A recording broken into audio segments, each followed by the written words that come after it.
बाल मन्दिरको विषय पनि चर्चामा आएको छ। रीता वैद्य उनी मरिसकिन्, यसको अब नयाँ सिराबाट अनुसन्धान भनिएको छ, कसरी अगाडि बढ्ला?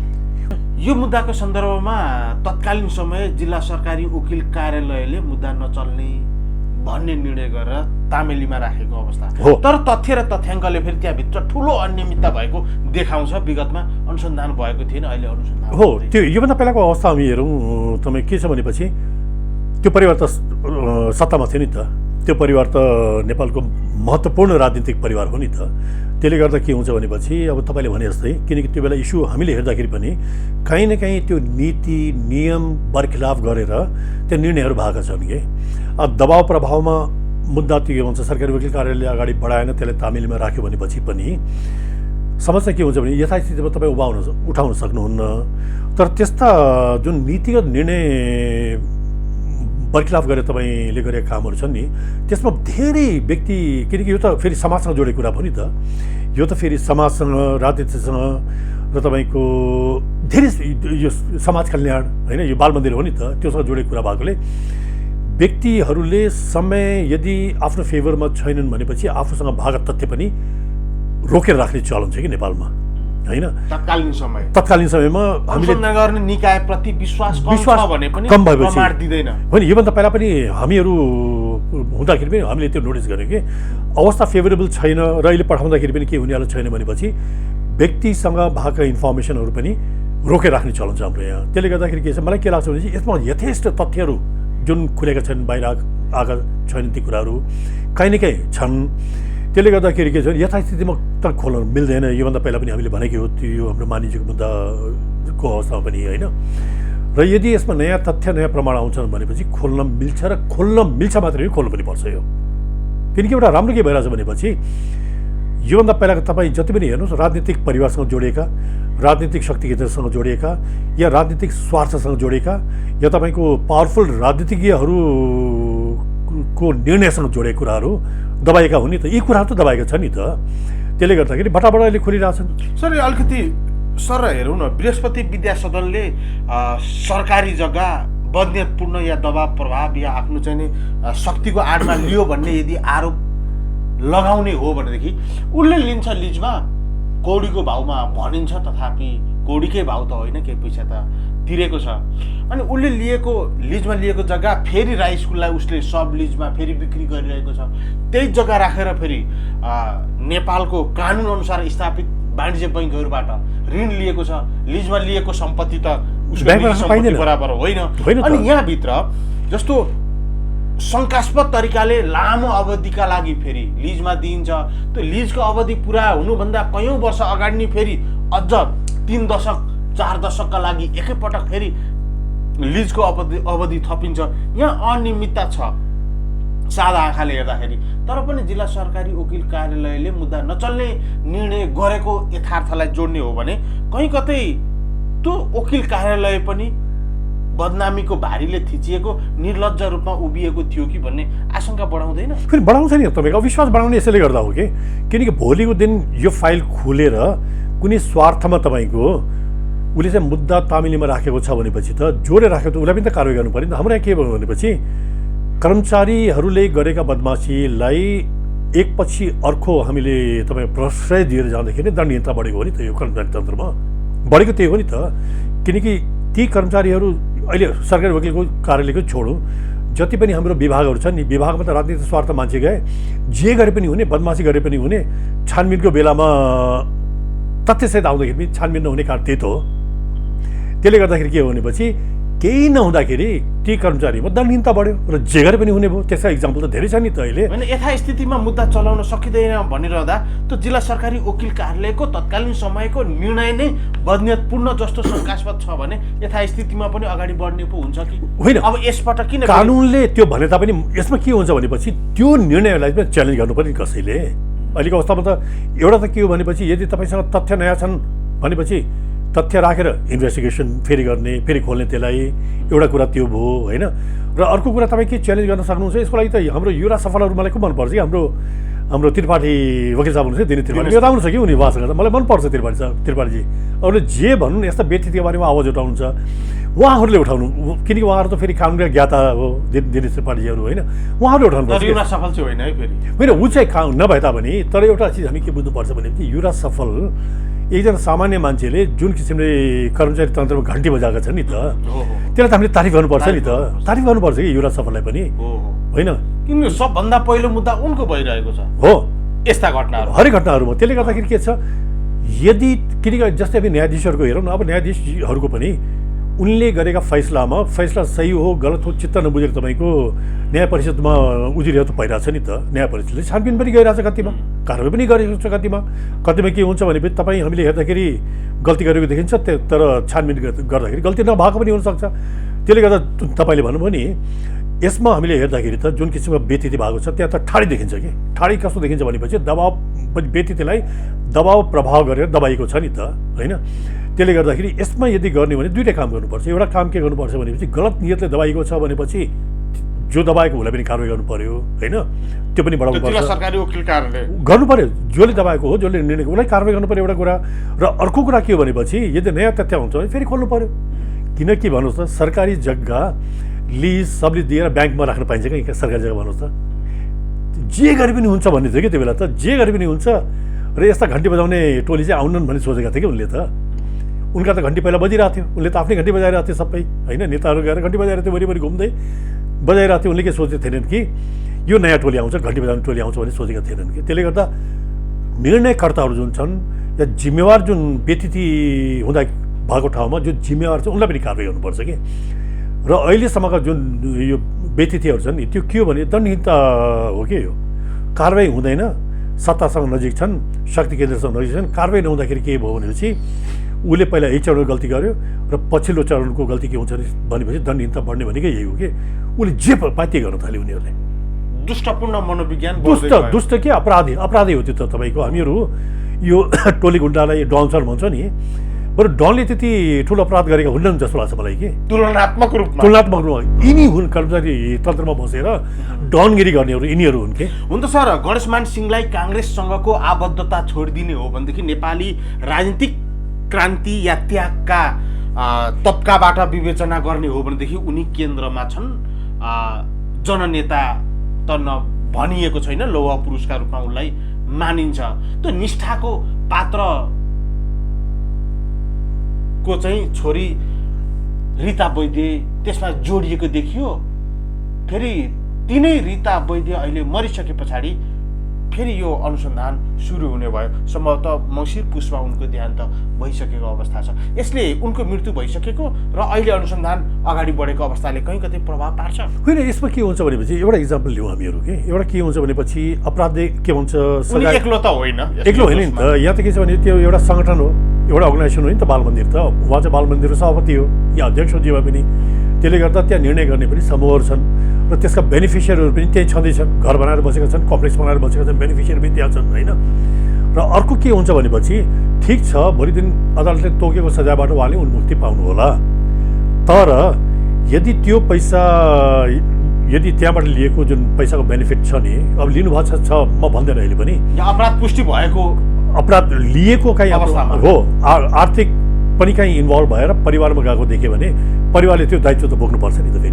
छोरा नाति होइन, यदि परिवार कुनै जग्गामा लगानी भएको छ कि कुनै व्यापारमा लगानी भएको छ कि होइन, यो त के हुन्छ भनेपछि त्यो आपराधिक दायित्व के आपराधिक त्यो पुष्टि भइसकेपछि अब सरकारले त्यहाँ पनि हात हाल्छ नि त। तपाईँको आपराधिक के भन्छ सजायको दायित्वबाट तपाईँ टाढा हुनु होला, मृत्यु भइसकेपछि तपाईँले अब जेल भुक्तान गर्ने कुरा पनि आउँदैन होइन। तर त्यहाँ करप्सनका इस्युजहरू जोडिन्छ नि त। करप्सनका इस्युजहरू यदि तपाईँको त्यहाँ भएको सम्पत्तिसँग जोडिन्छ या कुनै खरिदसँग या व्यापारसँग जोडिन्छ भनेपछि अब भोलि दिन त्यहाँसम्म पनि जवाब दिनुपर्ने अवस्था आउँछ। सम्पत्ति खानालाई सन्तानहरूको हारालु छुन्छ, तर आफ्नो आमाले या कसैले गरेको अपराधको दण्ड भुक्तानी गर्नलाई त्यो अवस्था नहोला नि, अलिक जटिल हुँदैन? त्यो होइन, त्यो त दण्ड त गर्न पाइने नि। मैले गरेको गल्तीको दण्ड भनेको क्षतिपूर्ति, जस्तो उनीबाट भएको भ्रष्टाचार का अंशियार जसले खाएका होइन, त्यो तिर्नुपर्ने अवस्था त्यो होइन। मैले यदि किनकि उहाँले अपराध गरेको अपराधको दायित्व बोक्ने जो व्यक्ति उसको हुन्छ, यदि उहाँको मृत्यु भइसकेछ भनेपछि सँगसँगै जाने भयो। तर त्यहाँभित्रबाट तपाईँको त्यो फाइनेन्सियल इरेगुलेटरीहरू गर्छ नि त, त्यो जो आर्थिक अनियमितताको कुराहरू छ नि, यदि त्यो कतै परिवारतिर गएको छ भनेपछि अब त्यहाँ भोलि दिन खोजबिन हुन्छ, त्यो खोजबिन हुन्छ र त्यो सरकारले फिर्ता ल्याउने कुराहरू पनि हुन्छ। त्यो भने फेरि अलग अलग पार्टबाट हेर्नुपर्ने हुन्छ कि। त्यसले गर्दा के छ भने तपाईँले भन्नुभयो नि, अहिले सरकार जुन आएको छ नि, एकपछि अर्को जुन अनियमितताको कुराहरू खुलेको छ नि, त्यो खुलेको राम्रो हो कि। तर धेरै हतार पनि गरिदिनुहुन्न, किनकि मैले योभन्दा पहिला तपाईँ हो कि कोसँग पनि कुरा गरेको थिएँ कि हाम्रो के छ भनेपछि सरकारका भ्रष्टाचारसँग जोडेका या यस्ता ठुल्ठुला इस्युमा यदि क्रिमिनल लाइबिलिटीसँग जोडेका कुराहरू आयो भने साँच्चै भन्यो भने चाहिँ अनुसन्धान गर्ने निकाय दुईवटा मात्रै छन् कि हाम्रो। एउटा भनेको सिआइबी भयो, जसले डिटेल इन्भेस्टिगेसन गर्छ, अर्को भनेको अख्तियार भयो, होइन। यति बढी मुद्दा पनि लगाइदिनुहुन्न कि, किनकि हरेक इन्स्टिट्युसन एउटा लोड बेयरिङ क्यापेसिटी हुन्छ क्या। किनकि कुनै पनि इन्स्टिट्युसनले एट अ टाइम 10वटा इन्भेस्टिगेसन गर्न सक्छ भने उसले तपाईँको 100वटा भोगाइदिनु उसले गर्न सक्दैन कि। त्यसले गर्दा यस्ता इन्भेस्टिगेसनहरू चरणमा खोल्दै जाउँ न, खोल्दै जाउँ, चरणमा खोल्दै जाउँ। 5 वर्षको समय छ, 5 वर्षको समय छ, एउटा क्यालेन्डरै बनाऊ, क्यालेन्डर बनाउने। त्यसपछि बिस्तारै पेल्दै जाने। जस्तै वाइट बडी कुराहरू आइरहेको छ, वाइट बडीको के छ भनेपछि वाइट बडी कुरा पनि आउला भोलि, किनकि अहिले त वाइट बडीको त किनकि सुदन गुरुङ मन्त्री हुनुभन्दा पहिला आफै गएर उजुरी दिएपछि त्यहाँ समिति बनाएर छानबिन भइरहेको छ। अहिले पर्यटन मन्त्रालयमा छानबिन भइरहेको छ नि त, होइन। छानबिन बडीको त लेखा समितिको छानबिन प्रतिवेदनै छ, क्यारे प्रतिवेदनै छ हो। यो भरत शाह त्यो बेला अर्थ समिति हुँदाखेरि त्यो बेला त त्यहाँ गोलमाल भएको छ भने उसले प्रतिवेदन दिएको छ, जुन लुकाएको छ नि त भएको छ। यी जम्मै कुरा जम्मा भएर अब त्यो उसले छानबिन गर्ला। छानबिन गरेपछि के हुन्छ, त्यस्ता कुरा चाहिँ जहाँ पठाउने। मेरो भनाइ के भनेपछि तपाईँले एकैचोटि सबै मान्छे ल्याएर समातेर, जुन एउटा हामी देखिरहेको छ यो सोसियल मिडियामा त्यो देखिरहेको छ, जनताको चाहना सबै ल्याएर थुनिहाल। एकैचोटि तपाईँ यो के भन्छ प्रारम्भिक अनुसन्धानभन्दा तपाईँ यो डिटेल के भन्छ यो जब अदालती प्रक्रियामा तपाईँ छिर्नुहुन्छ नि, त्यहाँ लोड बेयरिङ क्यापेसिटी हेर्नुपर्ने हुन्छ कि, इन्स्टिट्युसनको लोड बेयरिङ क्यापेसिटी हेर्नुपर्छ। सर, यो विचार गर्नुपर्छ। बाल मन्दिरको सन्दर्भमा महान्यायाधिवक्ता कार्यालयको सक्रियता पछाडि प्रहरी परिचालनका कुराहरू आएका छन्। यो कसरी हो? यो यसको केही मेकानिजम यसको होइन के पनि भने यो, किन योभन्दा पहिला पनि यो त करप्सनका इस्युजहरू हुन्। योभन्दा पहिला पनि सिआइबीले हेरेर जस्तो लाग्छ मलाई यो इस्यु, होइन। अब यहाँ समस्या के हुन्छ, मुद्दा दुईतिरबाट चल्छ कि मुद्दा यो, किनकि सरकारी दायित्वको ठाउँ नि त बाल मन्दिर। किन म पनि सिआइबीमा बसेकोले एउटा के हुन्छ भनेपछि सरकारी दायित्वका या सरकारी अफिससँग जोडेको यदि करप्सनका इस्यु होइन, सरकारी दायित्वसँग जोडेको इस्युमा यदि तपाईँको अपराधिक ऊ छ भनेपछि सिआइबीले इन्भेस्टिगेसन गर्छ यसमा, होइन। सिआइबीले गरेको थप तथ्यहरू आयो भने सिआइबीले फेरि फाइल खोल्छ, फेरि इन्भेस्टिगेसन अगाडि बढ्छ र भोलि जुन अदालतीय प्रक्रियामा जब पठाउँछ नि यो सिआइबीले एउटा मिसल फेरि फर्दर सरकारी दायित्व भएकोले, किनकि त्यहाँ फेरि अख्तियार दुरुपयोगको इस्यु पनि छ नि त। सरकारी पदको मान्छेले यदि अख्तियार दुरुपयोग गरेको छ, यो के भन्छ अख्तियार दुरुपयोग गरेर नीति नियमहरूलाई पनि मिचेको छ भनेपछि त्यो फेरि अख्तियारको दायित्व पनि आएकोले यो केस फेरि अख्तियारले पनि हेर्छ। फेरि यो दुइटै जान्छ कि, सरकारी दायित्वको अफिसमा सिआइबीले हेरे तापनि अख्तियारले पनि हेर्छ। फेरि यो छाला जुत्ता प्रकरणमा नेपालकै सबैभन्दा धनी गनिएका सार्वजनिक भएका भूमिगत त अरू धनी कति छन् थाहा छैन, विनोद चौधरीका सम्भवतः भाइकी दाई अरुण चौधरी समेत पक्राउ परेका थिए। फेरि हेर्नुपर्छ यस्ता इस्युजहरू पनि, किनकि त्यो बेला पनि के भयो, सम्पत्तिवाले फिर्ता गर्नुभयो, विगतै सरकारले पक्रियो, विगत सरकारले पक्रेर दबाउ प्रभावमा आएर सम्पत्ति फिर्ता गर्नुभयो। सम्पत्ति फिर्ता गरेर दायित्वबाट त उन्मुक्ति पाएन नि त, किनकि तपाईँको त क्रिमिनल लाइबिलिटी भनेको छुट्टै कुरा हो कि, क्रिमिनल लाइबिलिटी भनेको छुट्टै कुरा हो र तपाईँले सम्पत्ति फिर्ता गर्नु भने छुट्टै कुरा हो।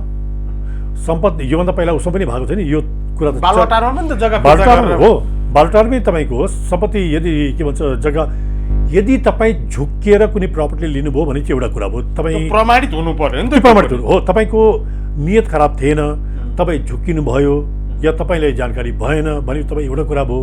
जस्तै अहिले पनि छ नि त कति इस्युजहरूमा यो सरकारी के भन्छ पुरानो नापीलाई ध्यानमा नदिएर व्यक्तिहरूले घर बनाएका छन् बिचराहरू, नगरपालिका नक्सा पास गरेको छ, होइन। पोखराको त्यो फेवाताल होइन, फेवातालमा त सर्वोच्चको फैसला आइसकेको छ, त्यसमा कुरा छोडिदियो। अहिले काठमाडौँको जुन नहरको कुराहरू पनि छ नि, यो खोलाको छेउछाउ हो। अब त भोलिको दिन सरकारले क्लेम गरेपछि तपाईँ त छोड्नै पर्ने हुन्छ त्यो ठाउँ त। यो पनि के हो भनेपछि यो र त्यो फरक कुरा हो कि, त्यहाँ त के तपाईँ अन्जानमा व्यक्तिहरू गएका छन् नि, त्यहाँ त पुरानो नापी थाहा छैन व्यक्तिहरूलाई। तर यो त के हो भनेपछि छाला जुत्तावाला त त्यहाँ त जग्गा कब्जा गर्नुको लागि त्यहाँ म्यानिपुलेसन धेरै भएको कुरा त्योभन्दा पहिला पनि आयो नि त। म्यानिपुलेसन गर्नको लागि आयो र त्यो म्यानिपुलेसन पनि गलत नियतले गर्दा भएको रहेछ। किन भनेपछि यदि सही भएको भए त जग्गा त उहाँको प्राइभेट हुन्थ्यो होला, सरकारमा आयो नि त, दायित्व यो त।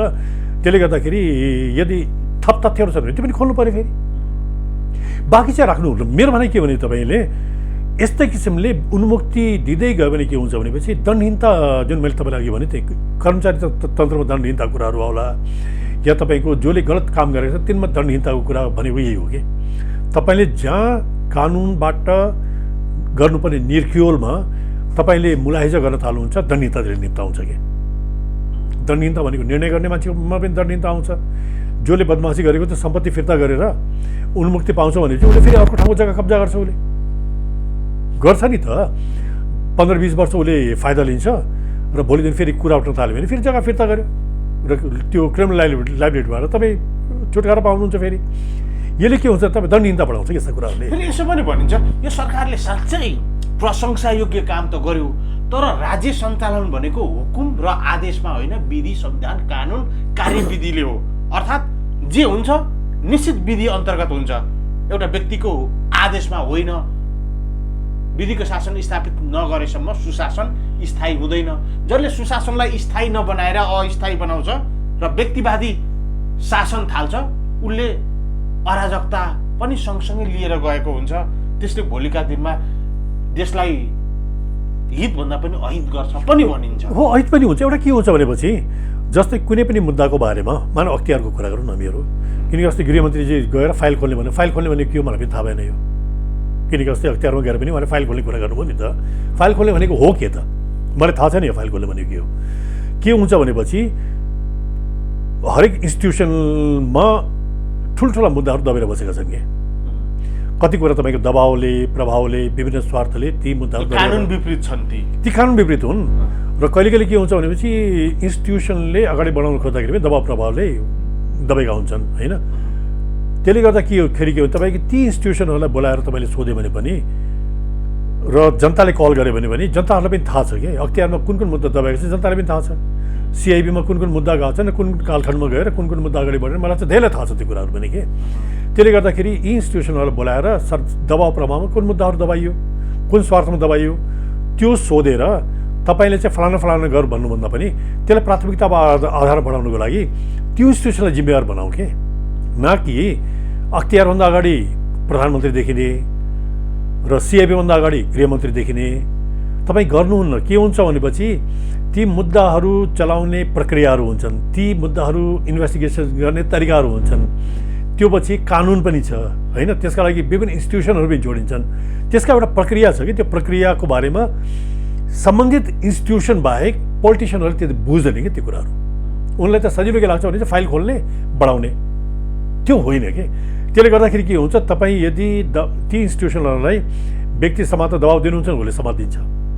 समातेपछि के हुन्छ भनेपछि मुद्दा बिग्रिने सम्भावना बढी हुन्छ। किनकि अहिले त के छ भनेपछि हाम्रो समाज पनि सोसियल मिडियामा म हेर्छु फलाना ल्याएर थुनिहाल।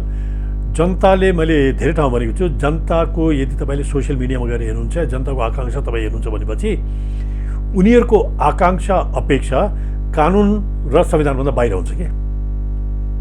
जुन कुरा कानुनले व्यवस्था गरेको छैन, जुन कुरा संविधानले व्यवस्था गरेको छैन, त्योभन्दा बाहिरबाट उनीहरूले के भन्छ न्याय निरूपण होस् भन्ने चाहन्छ कि।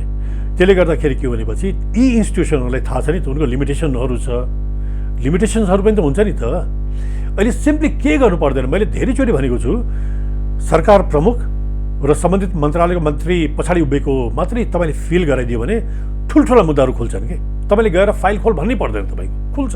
खुलेन भने प्रश्न गर्ने होला नि। प्रश्न गरौँ न, कानुनले दिएको अधिकार किन कार्यान्वयन गरिएन? त्यो अधिकार कार्यान्वयन गर्नलाई कहाँ कानुनी अभाव भयो, सरकारले त्यो सहजीकरण गर्ने होला नि। त्यो गर्ने हो। साधनमा कहाँ समस्या छ, कार्यान्वयनमा के समस्या छ? म्यान पावर छैन कि त्यहाँ? छैन कि। म्यान पावर छैन भने तपाईँको त्यसलाई म्यान पावर थपिदिनु पर्यो होइन। मुद्दा किन फितलो भयो? अब त्यहाँ तपाईँको कुरामा राज्यका निकायहरू लाग्नु पर्नेमा जब हुकुम या निर्देशनबाट शासन गर्न थाल्छ यसले त्यो गलत हुन्छ। किनकि योभन्दा पहिला पनि मैले भनेको, योभन्दा पहिला पनि प्रधानमन्त्री अहिलेको होइन कि यो आन्दोलनभन्दा पहिला पनि हामीले गलत कुरा गर्दैनौँ कि। किनकि हाम्रो कोही प्रति द्वेष पनि छैन, बैरभाव पनि छैन।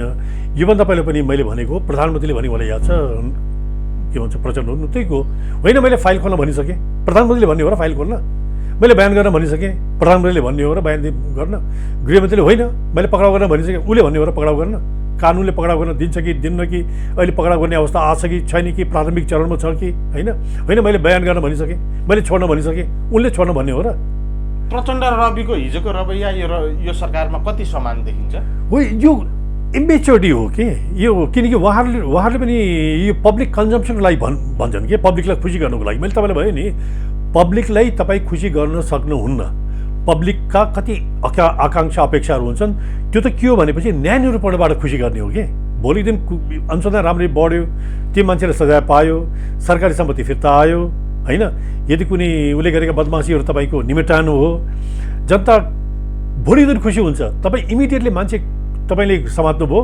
इमिडिएटली चाहिँ खुसी होला तर मुद्दा बिग्रेपछि के हुन्छ फेरि तपाईँले वर्षौँ गाली गर्छन् फेरि तपाईँले मान्छे समात्नु भन्यो भने चाहिँ 2-4 दिन गाली गर्लान् तर अहिले त खुसी छ नि त यो के हो भने तपाईँको ठुल्ठुला मुद्दाहरू दाबिएका छन् लुकाइएका छन् कि तर इन्स्टिट्युसनल क्यापेसिटी पनि हेरौँ मैले तपाईँले लोड बेरिङ भनेको त्यतिकै भनेको होइन किनकि हामी पनि अनुसन्धान गरेका छौँ अनुसन्धान गर्दाखेरि हाम्रो लिमिटेसन हुन्छ कि एउटा तपाईँले यो गधालाई यदि 100 किलो गधाले भारी बोक्छ भने यो 20-50 किलो बोक्ने उसको क्षमता छ भने तपाईँले 100 किलो बोकाइदियो भने के हुन्छ भन्नुहोस् त गधा थचक्कै बस्छ गधा त त्यसले गर्दा मान्छेहरूको पनि एउटा लोड बेरिङ क्यापेसिटी हुन्छ इन्स्टिट्युसनको पनि लोड बेरिङ क्यापेसिटी हुन्छ यो कुरा बुझ्नुपर्छ ऐन कानुन बुझ्नुपर्छ उसको नोसन पनि बुझ्नुपर्छ क्या नोसन पनि बुझ्नुपर्छ प्रहरीलाई स्रोत साधन र अधिकारले सम्पन्न गराऊ विधि र कानुनले उसलाई परिचालन गर त्यहाँ कहीँ कतै परिचालनमा उसले निकालेको परिणाममा प्रश्न उठ्यो भने अनुसन्धान गर्नुपर्छ भने कारबाही नै गर तर निर्देशनको बलमा शासन बन्द गर तर अब यो अलिकति थोरै यो पछिल्लो समय अलिक बढी नै चर्चा भएको भयानक भ्रष्टाचारसँग जोडिएको नागरिक उड्डयन प्राधिकरणका अधिकारी प्रदीप अधिकारी उनीमाथि लागेको आरोप भ्रष्टाचारको आरोप उनीमाथि अहिले पनि अनुसन्धान छ उनी पक्राउ परि थुनामै छन् र पनि त्यत्रो उपल्लो तह भनिएको विज्ञान र प्रविधि मार्फत आफ्नो पेसा चलाइरहेका व्यक्ति कहाँ तन्त्र र मन्त्र समेत गरेर आफ्नो अपराध लुकाउन सकिँदो रहेछ भन्ने त्यो मनोविज्ञानले पनि ग्रसित भएको यसलाई चाहिँ कसरी लिन सकिन्छ फेरि मैले कुरा बुझेन यो किन एउटा त के छ भनेपछि उहाँले बेइज्जती गरेको भनेर पहिलादेखि कुराहरू आइरहेको थियो नि त किनकि उहाँ प्रोजेक्ट इन्चार्ज हुँदाखेरि पोखराको होइन र पहिलादेखि आइरहेको थियो उहाँले बेइज्जती गरेको भनेर तर पावर सेन्टरहरू युज गर्नुभयो उहाँले डिजी भएर बस्नुभयो डिजी भएपछि पनि फेरि केही राम्रो कामहरू पनि भएको छैन है यो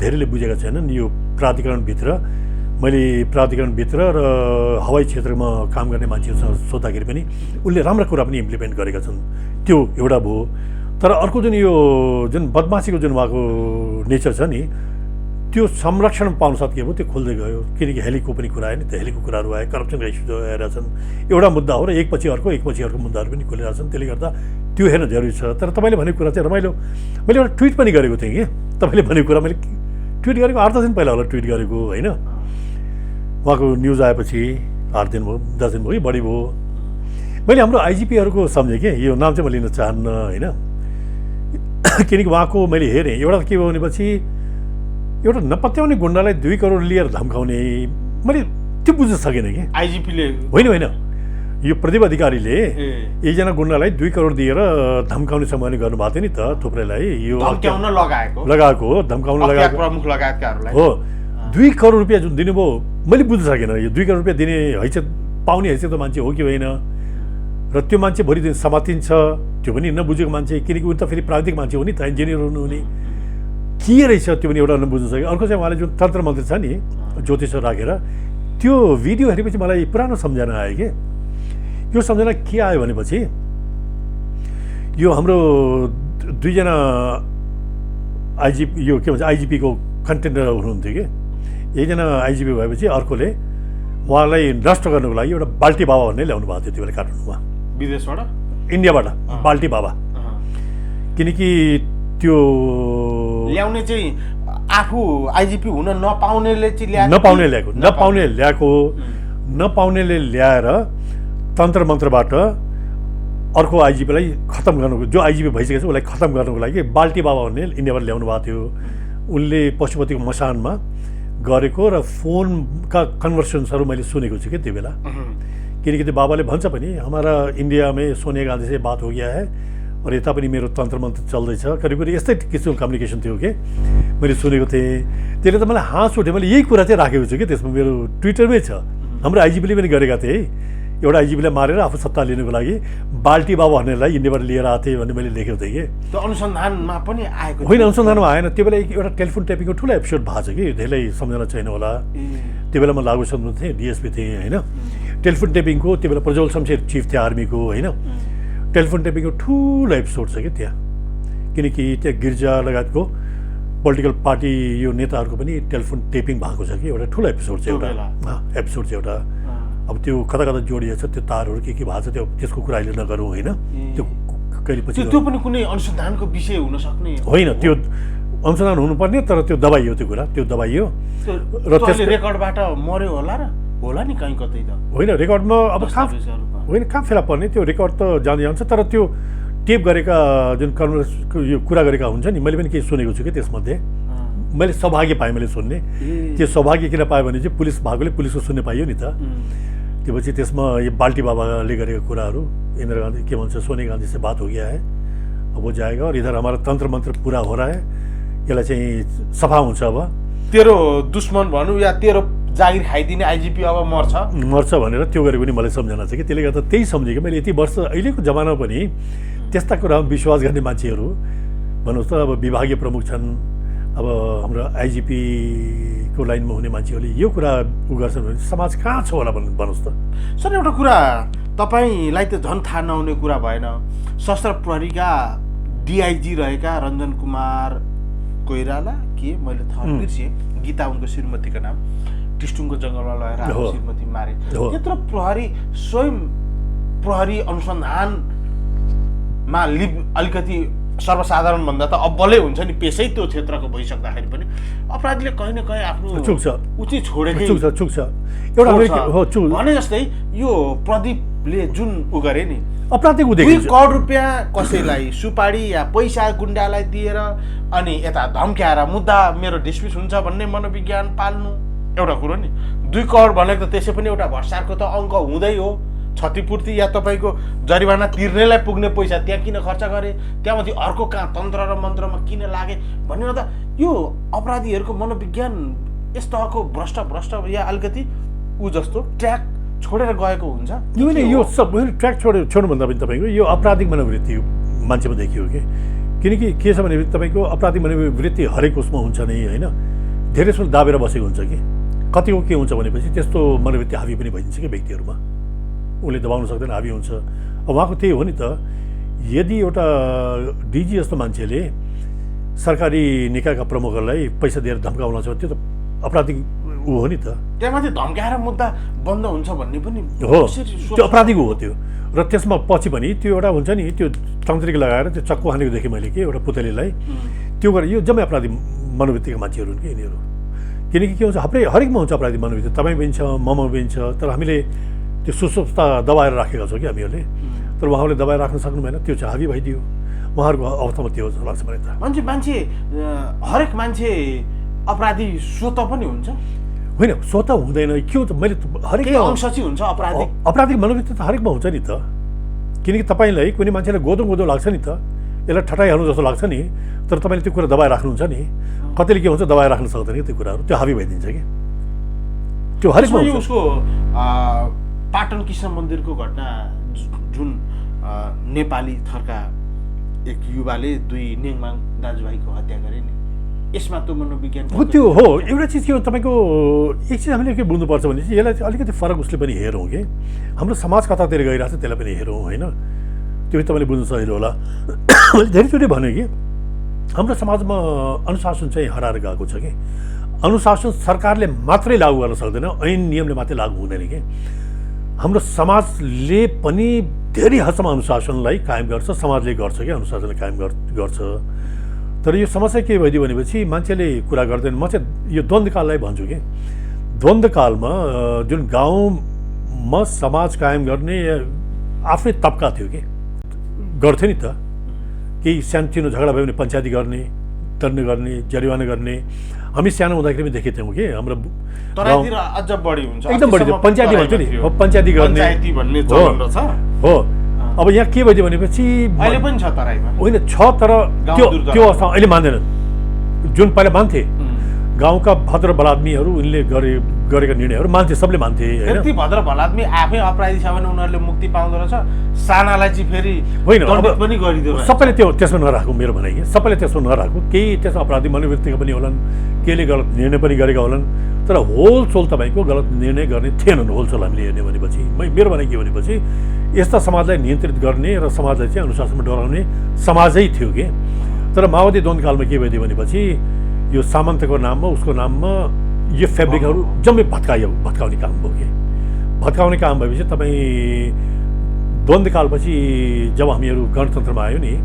अनुशासनका जुन फेब्रिक्सहरू चाहिँ जम्मै भत्केपछि के हुन्छ तपाईँको दण्डहीनता यसले बढाउँछ दण्डहीनताले तपाईँको व्यक्ति त्यसले दण्डहीनता भनेपछिको अवस्था के हो भनेपछि तपाईँको अराजकता हो नि त अराजकता पछि के हो भनेपछि यो अपराधीकरण हो होइन र अर्कोतिर हाम्रो नेपालीहरूमा के भएको छ भने तपाईँको टलरेन्स जुन क्षमता छ नि हामीहरूको सहनशील जुन थियो नि हामीहरू सहनशीलता पनि हराएर गएको छ कि हामी तुरन्त रियाक्ट गर्ने बानी भएको छ कि अहिले अब तपाईँको त्यो घटना पनि हेर्नुहोस् दुईवटा फोन कन्भर्सेसन पछि त्यही टुङ्गाइदियो हुन्थ्यो नि त अरूको केही काम छ भनेपछि एउटा कुरा भयो होइन किनकि हामीलाई पनि त आउँछ कल र कहिले कहिले के हुन्छ रङ नम्बर भएपछि हामीलाई पनि कहिले गाली गर्छन् कि म त्यो फोन काट्छु राख्यो कहिले कहिले हुन्छ नि त मलाई धेरै आउँछ फोन कलहरू जमानामा के थियो भनेपछि मेरो नम्बरसँग कुनै एउटा जग्गा दलालको नम्बर मिल्दो रहेछ के हरिजी भन्ने थियो मलाई याद छ थाहा छैन जागिरमै हुँदा म जागिरमा हुँदाखेरि कल आउने हरिजी ल भेट्न आउनुहोस् त भन्ने होइन मैले कुरै बुझेन यति एउटा महिलाले मलाई भन्नुभयो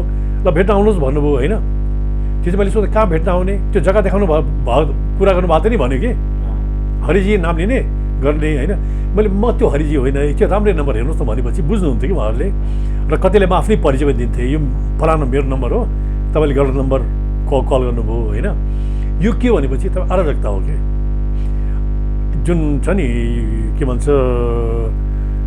कसैले गल्तीले फोन गरेपछि पनि तपाईँले गर्ने रिस्पोन्स या त्यो रिस्पोन्सले तपाईँले अर्को किसिमले लिनु त्यो कारणले के भने दुईजना ज्यान गयो भन्नुहोस् दुईजनाको ज्यान गयो र एकजना जेलमा जाने भयो अन्त कहीँ कतै यसको लिङ्क हुनसक्छ होइन म भन्न सक्दैन यति मात्रै होइन कि होइन म भन्न सक्दैन यो बिचमा अब केटीको इस्यु हो कि पारिवारिक इस्युहरू पनि जोडेछ कि त्यो लेनदेनका कुराहरू पनि छन् कि कुनै अरू कुराहरू पनि जोडेको छ कि अब त्यो त अनुसन्धानले देखाउने कुरा हो होइन तर मैले भन्न खोजेको कि समाज चाहिँ अराजक भएको छ कि हाम्रो तपाईँको जीवनकालमा त्यो अनुसन्धान सुरुवाती समयमा पत्याउँदै नपत्याएको शङ्कै नगरेको अनुसन्धानले चाहिँ त्यो अपत्यारिलो व्यक्तिलाई अपराधी पुष्टि गरेको त्यस्तो केही अनुभव छैन? ठ्याक्कै अहिले म भन्न सक्दैन धेरै इन्भेस्टिगेसन गरियो म ठ्याक्कै अहिले तपाईँले सोद्धाखेरि म भन्न सकेन मैले अहिले सबभन्दा खतरनाक अनुसन्धान चाहिँ केही छ यहाँले? होइन छ मैले गरेका अनुसन्धानहरूमा मैले होइन कि हाम्रो टिमले म हुँदाखेरिको हाम्रो टिमले गरेको अनुसन्धानमा जुन सुटिङवाला छ नि त यो भ्याली क्राइम हुँदाखेरि किनकि अब पुलिस एकाडेमी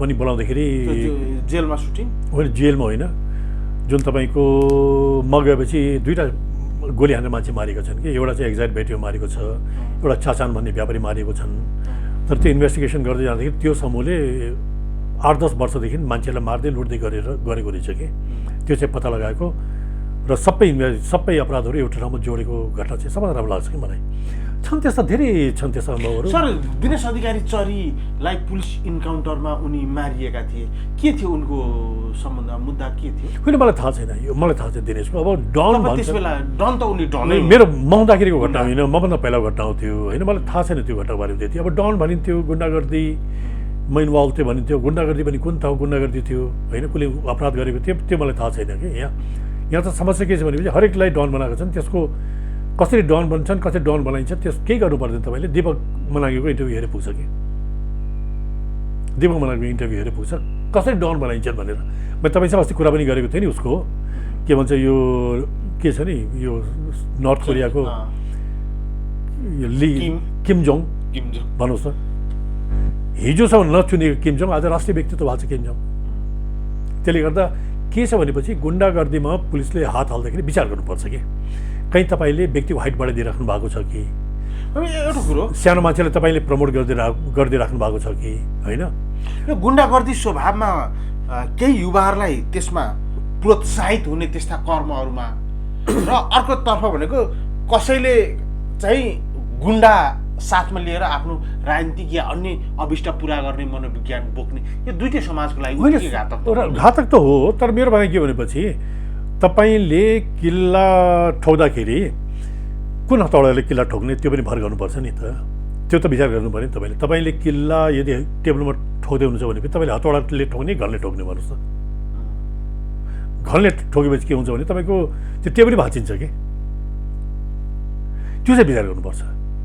मेरो गुन्डाहरू घैँटे चरी लगायतकाहरू विरुद्धको प्रहरीको इन्काउन्टर पछाडि काठमाडौँमा रहेको त्यो छ्याप्ती अशान्ति थियो नि टोले गुन्डाहरूको त्यो सङ्ख्या चाहिँ घटेको अनुभव गरिन्छ। त्यसलाई चाहिँ कसरी होइन धेरै धेरै के छ भनेपछि गुन्डागर्दी सिफ्ट पनि हुन्छ कि किनकि तपाईँले हेर्नु भएन जुन टिकापुरमा एकजना केटो मारिएको थियो नि त्यो गुन्डागर्दीमा र जुन किसिमले काठमाडौँबाट हराएको गुन्डागर्दी यो नेपालगञ्ज साइडबाट बढेर जुन हाम्रो सुदूरपश्चिमसम्म पुगेको थियो नि त बिस्तारै थाहै नहुने गरी पुगेको थियो नि त त्यो त हामीले नोटिस गरेकै थिएनौँ होइन। तपाईँले एक ठाउँमा थिच्नुभयो तर अर्को ठाउँमा निस्किरहेको छ त्यो त हामीले नोटिस गरेन नि त।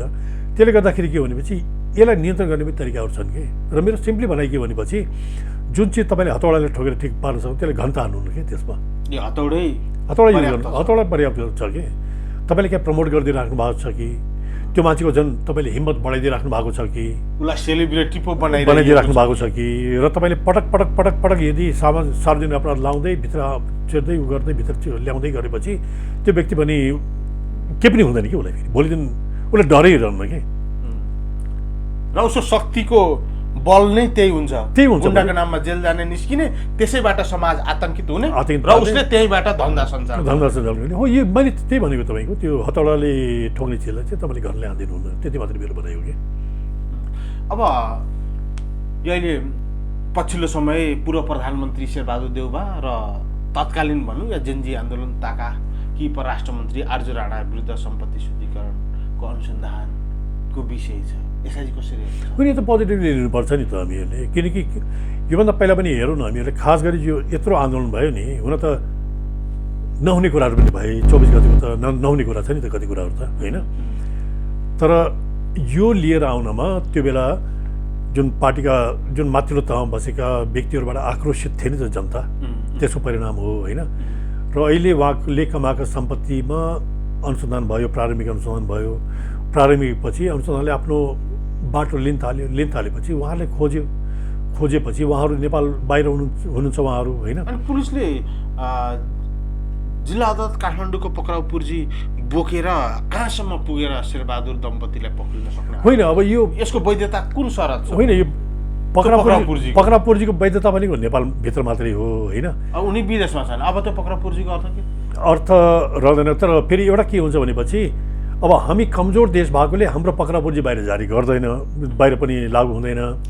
र मलाई एउटा अब नेपाल पुलिसले गर्ने के हो त्योभन्दा पहिला एउटा तपाईँलाई इक्जाम्पल दिन्छु। मैले लेखेको छु मेरो लेखमा छ एउटा यो बेसिक स्ट्यान्डमा छ एउटा जर्मनीको हकमा त्यो चाहिँ हामी नेपालमा थियो कि उसलाई इन्टरनेसनल पक्राउ पुर्जी जारी गरेको थियो कि। अब ठुला देशले गरेपछि के हुन्छ भनेपछि अरूले पनि इन्टरटेन गर्छ। इन्टरनेसनल के भन्छ अरेस्ट वारन्ट थियो उसको नाममा त्यहीँको अदालतबाट जर्मनीको अदालतले जारी गरेको। अब जर्मनी ठुलो अदालत भयो ठुलो अदालत भएपछि के हुन्छ भनेपछि उसले जारी गरेका शक्तिशाली देशको अदालत भयो शक्तिशाली देश भयो अमेरिकाले इन्टरनेसनल वारन्ट जारी गरिदियोस् त जसले पनि समाचार पठाइन्छ कि मान्छेलाई रेड कर्नर फर्काउनु केही पनि छैन क्या। अब कुनै देशसँग त उसका पारस्परिक के भन्छ यो व्यक्तिलाई पठाउने सुपुर्दीको कुराहरू आउला र सुपुर्दी नभएको ठाउँमा नेपाल जस्तो ठाउँले त्यतिकै पनि पठाइन्छ। योभन्दा पहिला पठाएका पनि छन् व्यक्ति अमेरिका जस्तालाई के राष्ट्रपति उठाएर लिएर जाने राष्ट्रपति लिएर जाने यी अपराधी के हो। अब नेपालको हकमा तपाईँले कुरा गर्नुहुन्छ भनेपछि हाम्रो पक्राउ पुर्जी नेपालभन्दा बाहिर काम लाग्दैन यो कहीँ पनि। अब यो गर्ने उहाँहरूको हकमा के भनेपछि यो के भन्छ टेम्पररी या रेड कर्नर नोटिस जारी गर्ने किनकि रेड कर्नर नोटिस भनेको तपाईँको अदालतीय फैसला भएर सजाय समेत तोकेको मान्छे यदि हराइरहेछ भनेपछि रेड कर्नर नोटिस जारी गर्नु छ कि। शेरबहादुरको हकमा अहिले सम्भावना छ त अहिले उहाँहरूको फैसला भएको छैन अनुसन्धानकै क्रममा छ अनुसन्धानको क्रममा भएकोले अब कुनै टेम्पररी नोटिसहरू जारी गर्छ कि होइन डिफ्युजन नोटिस भन्छ कि डिफ्युजन भनेको डिपोर्ट नै डिफ्युजन भनेको डिफ्युजन नोटिस नामै डिफ्युजन हो यसको नामै डिफ्युजन हो। मुद्दा चलिरहेछ मुद्दा चल्ने बेलामा उनीहरूले गरेका जुन आपराधिक कामहरू छ नि त्यो चाहिँ पुष्टि हुने तथ्यहरू देखियो अहिलेसम्मको हिसाबले कि तर अदालतमा गएर प्रमाणित हुन्छ कि हुन त्यो त भोलिको कुरा हो नि त। अहिले जारी हुने भनेको टेम्परेरी भने तपाईँ डिफिजन नोटिस हो कि योभन्दा पहिला पनि मुद्दा चलाएको बेलामा जुन पुलिसले जारी गर्ने भने डिफिजन नोटिस हो। त्यो अन्तर्राष्ट्रिय प्रहरी सङ्गठन मार्फतै हो। यो इन्टरपोल मार्फत जारी हुन्छ। त्यो जारी भएपछि इन्टरपोलले आफ्ना सदस्य राष्ट्र सबै ठाउँ पठाउँछ र पठाए तापनि त्यो पकडापुर्जी होइन है, प्रश्न बुझौँ हामीहरू। रेड कर्नर पनि पकडापुर्जी होइन, डिफिजन नोटिस पनि पकडापुर्जी होइन। सम्बन्धित देशलाई जानकारी गराउँछ। सम्बन्धित देशलाई जानकारी गराएपछि लिएर आउने जिम्मेवारी हामीहरूको हो कि दुईवटा देशको बिचको हो कि। डिभिजन नोटिस जारी हुने बित्तिकै सदस्य राष्ट्रका प्रहरीले त्यसलाई सूचनाको रूपमा ग्रहण गर्छ। उसले सूचनाको रूपमा मात्रै ग्रहण गर्छ। यो मान्छे चाहिँ अब मानव उहाँ चाहिँ हङकङमा हुनुहुन्छ होइन, जस्तो नेपालको प्रहरीलाई थाहा छैन मानिलिउँ हङकङ प्रहरीले जानकारी गराउँछ नेपाल प्रहरीलाई तैँले खोजेको मान्छे यहाँ हुनु छ है भन्न पनि सक्छ। र नर्मली के हुन्छ, यति धेरै नोटिस जारी हुन्छ कि तपाईँ नोटिसमा नरहन सक्ने अवस्था पनि आउँछ कि। अब नर्मली के हो भने जसले खोजेको त्यो राष्ट्रले थाहा हुन्छ आफ्ना मान्छेहरू कहाँ छन्। जस्तै जीबी राई मलेसियामा छ भन्ने थाहा छ, उसले चाहिँ कोर्डिनेट गर्ने भयो मलेसियामा। अब उहाँहरू चाहिँ हङकङमा हुनुहुन्छ भन्ने थाहा छ, यहाँको पुलिसले रिक्वेस्ट गर्ने भयो हङकङलाई रिक्वेस्ट गरेपछि हङकङले सँग त हाम्रो फेरि ऊ छैन नि त, फेरि यो परस्पर तपाईँको सुपुर्दीको छैन नि त हाम्रो, र हाम्रो कुनै पनि सम्झौता छैन। सम्झौता नभएपछि ऊ यदि एग्री भएपछि पठाउन एग्री भएपछि उहाँलाई चाहिँ डिपोर्ट गरिदिने इमिग्रेसनले डिपोर्ट गरिदिने हो होइन। तर उहाँको हकमा अरू सामान्य व्यक्तिको हकमा भन्दा उहाँहरूको हकमा चाहिँ अलिकति फरक अवस्था मैले देखिरहेको छु। मैले डे वानदेखि त्यही भनिरहेको छु। मैले किन मैले फरक देखिरहेको छु भनेपछि उहाँ 5-5 चोटि प्रधानमन्त्री भएको मान्छे हो। अहिले नेपाली कङ्ग्रेसको सभापति हो। उहाँ फैसला त भएको छैन नि त अदालतबाट, सभापति त हो नि त उहाँ होइन, सभापति पनि हो। नेपाली काङ्ग्रेसको पूर्व सभापति, पूर्व नभनौँ विशेष महाधिवेशनबाट त गहन थापा भइसक्यो होइन, भइसके तापनि अदालतमा त मुद्दा छ नि त। अदालतमा मुद्दा भएको टुङ्गो लागेको छैन। उहाँको त क्लेम के हुन्छ भनेपछि कङ्ग्रेस सभापति हुन्छु भन्ने उहाँको दाबी छ। उहाँ सभापति हो। बहादुर राईले प्रोक्सी सभापतिका रूपमा खटाइ हो, त्यसले गर्दा उहाँ सभापति पनि भयो, 5 चोटि प्रधानमन्त्री पनि भयो। श्रीमती उहाँको योभन्दा पहिलाको परराष्ट्र मन्त्री पनि हो, ठुलो पब्लिक फिगर पनि हो। उहाँबाट मलाई के लाग्छ, यदि डिपोर्टेसनको अवस्था आयो भने उहाँले च्यालेन्ज गर्नुहुन्छ गभर्मेन्टमा, कोर्टमा। त्यहाँ के च्यालेन्ज गर्नुहुन्छ? दुईवटा कोर्ट च्यालेन्ज गर्नुहुन्छ। एउटा उहाँलाई सुरक्षा छैन नेपालमा, सुरक्षा नभएको कुरा त देखिन्छ नि त, उहाँ घरमा आगो लगाइएको छ। तर हिजो सुरक्षा थिएन, भदौको 23-24 र त्यसको 1-2 महिना पो थिएन। यो तपाईँले आज त सुध्रिसक्यो नि परिस्थिति। यो तपाईँले भन्दै हुनुहुन्छ कि यो नेपालको मानवाधिकारको कुरा हो, तपाईँको भनाइ हो यो। जुन देशमा मानवाधिकारलाई सिरियसली लिन्छ र व्यक्तिको अधिकारको कुराहरू छन् नि, त्यो देशमा यस्ता घटनाहरू सिरियसली लिन्छ कि। दुईवटा कुरालाई, एउटा कुरा के भनेपछि घरमा आगो लगाएको छ, कुटपिट भएको छ, असुरक्षित हुनुहुन्थ्यो उहाँ, यो कुरा सिरियसली लिन्छ। किन लिन्छ भनेपछि यो कुरा त फेरि सोसियल मिडियामा छ्यापछ्याप्दै छ प्रमाणको रूपमा, एउटा कुरा त्यो। र अर्को कुरा के भनेपछि फेयर ट्रायलको अवस्था। यहाँ त के छ भनेपछि स्वतन्त्र यहाँ न्यायालय छैन, होइन न्यायालय छ, अनुसन्धान गर्ने निकायहरू स्वतन्त्र छैनन्। यो त तपाईँको भनाइ भयो, यो मेरो भनाइ भयो। यहाँको न्यायालय, यहाँको जुन न्याय निरूपणका ऊ छ फेयरली भइरहेछ भन्ने कुरा छ।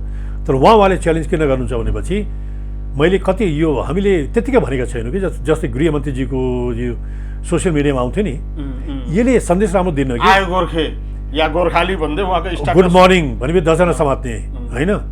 त्यो पछि के भन्छ आयो गोर्खे, गुड मर्निङ 8-9 यसरी पनि हो, 8-9। यसले सन्देश राम्रो दिन्न है। यसले न्याय निरूपण फेयर, जुन मैले फेयर ट्रायलको कुरा गरेँ, यसले प्रश्नहरू ल्याउँछ कि विश्व समुदायले यसलाई तोडिरहेको हुन्छ, यसले क्लोजली हेरेको हुन्छ।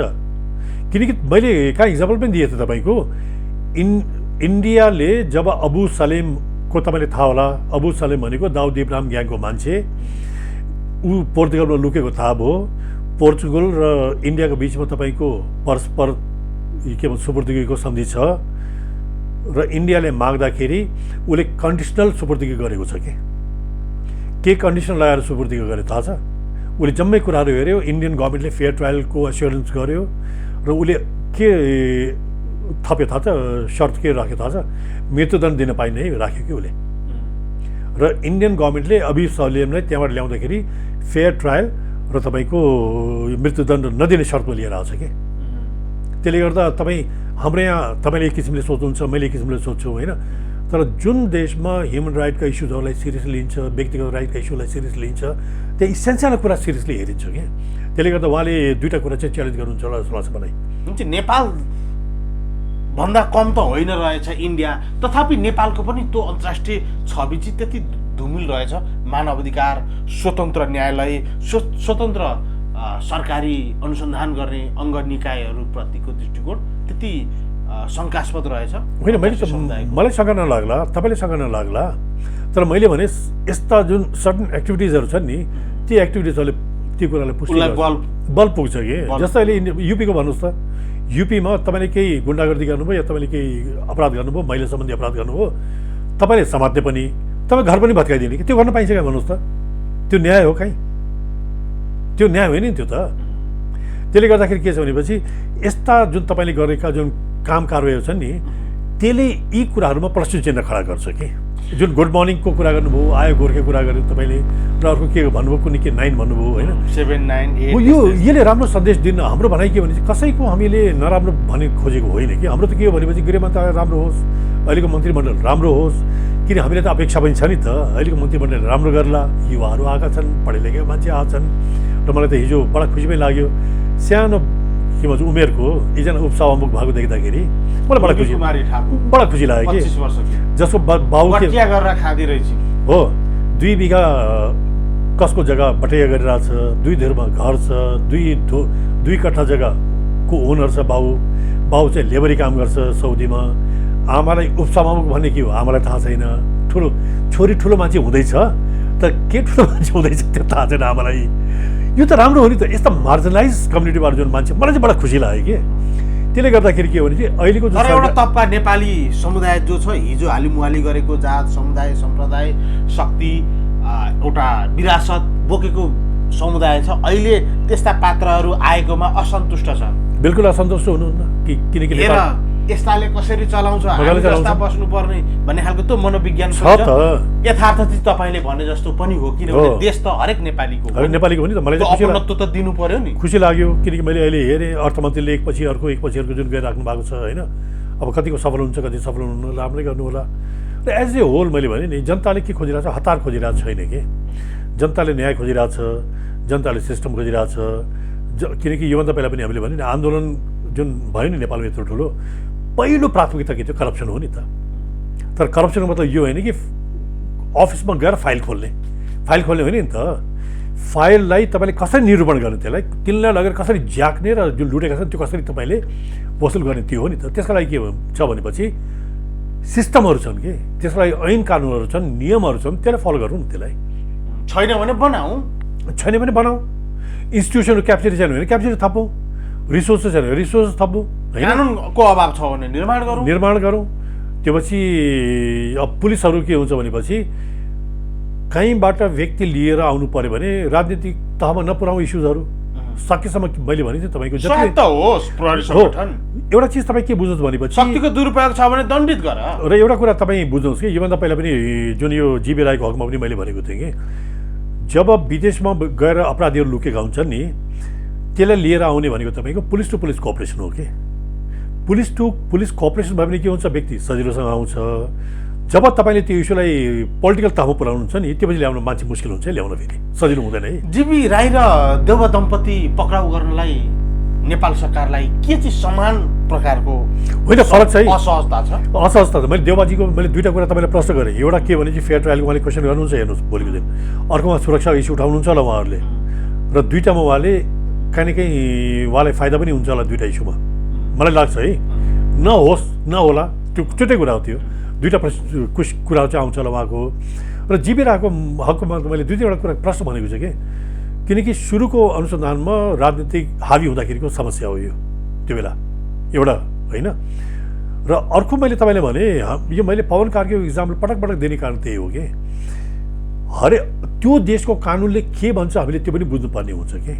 हामीले लिखित रूपमा अमेरिकाले त लिखित रूपमा दिएको छ नि त। किनकि जीवी राईले पनि यहाँबाट पैसा लिएर गएर, चाहे त्यो लुटेको होला, ठगेको होला, त्यो पैसा लिएर गएर मलेसियामा लगानी गरेको छ भन्ने कुरा आएको छ होइन।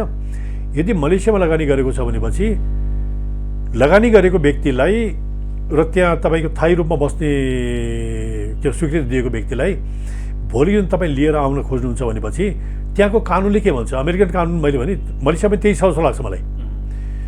किनकि नेपालमा गरेको अपराधलाई उसले त्यहाँ गरेको अपराध मान्दैन कि, अमेरिकामा त्यही छ। अनि देउबा र यो जिबीको मुद्दा फरक कन्डिसनमा इन्टायरली फरक छ, व्यापकै फरक छ। इन्टायरली फरक छ। कुनलाई चाहिँ ल्याउन सहज छ त त्यसो भए पक्रिन ल्याउन तुलनात्मक रूपमा जिबीलाई पक्रिन सहज छ कि देउबा दम्पति? देउबाजीहरूलाई सजिलो छ अलिकति। अब यी दुईटा कुरामा त्यो देश एग्री भएन भनेपछि होइन सहज होला। तर जिबी राईको मैले तपाईँले धेरै ठाउँ मैले भने कि मलेसियन कानुनले के भन्छ त्यहाँको लगानीकर्ताको बारेमा के मलेसियन कानुनले त्यहाँको लगानीकर्ताको बारेमा के भन्छ त्यो म भन्न सक्दैन, किनकि अमेरिका आफ्नो लगानीकर्ताको हित संरक्षणमा लाग्ने भन्ने छ त्यहाँ व्यवस्था हो। अमेरिकामा छ त्यो अमेरिकन काम उनीहरूले त लेखेर दिएका थिए, लेखेर इन्टरपोल जुन हामीले रिक्वेस्ट गरेका थियौँ अमेरिकन उनले लेखेर दिएका छन्।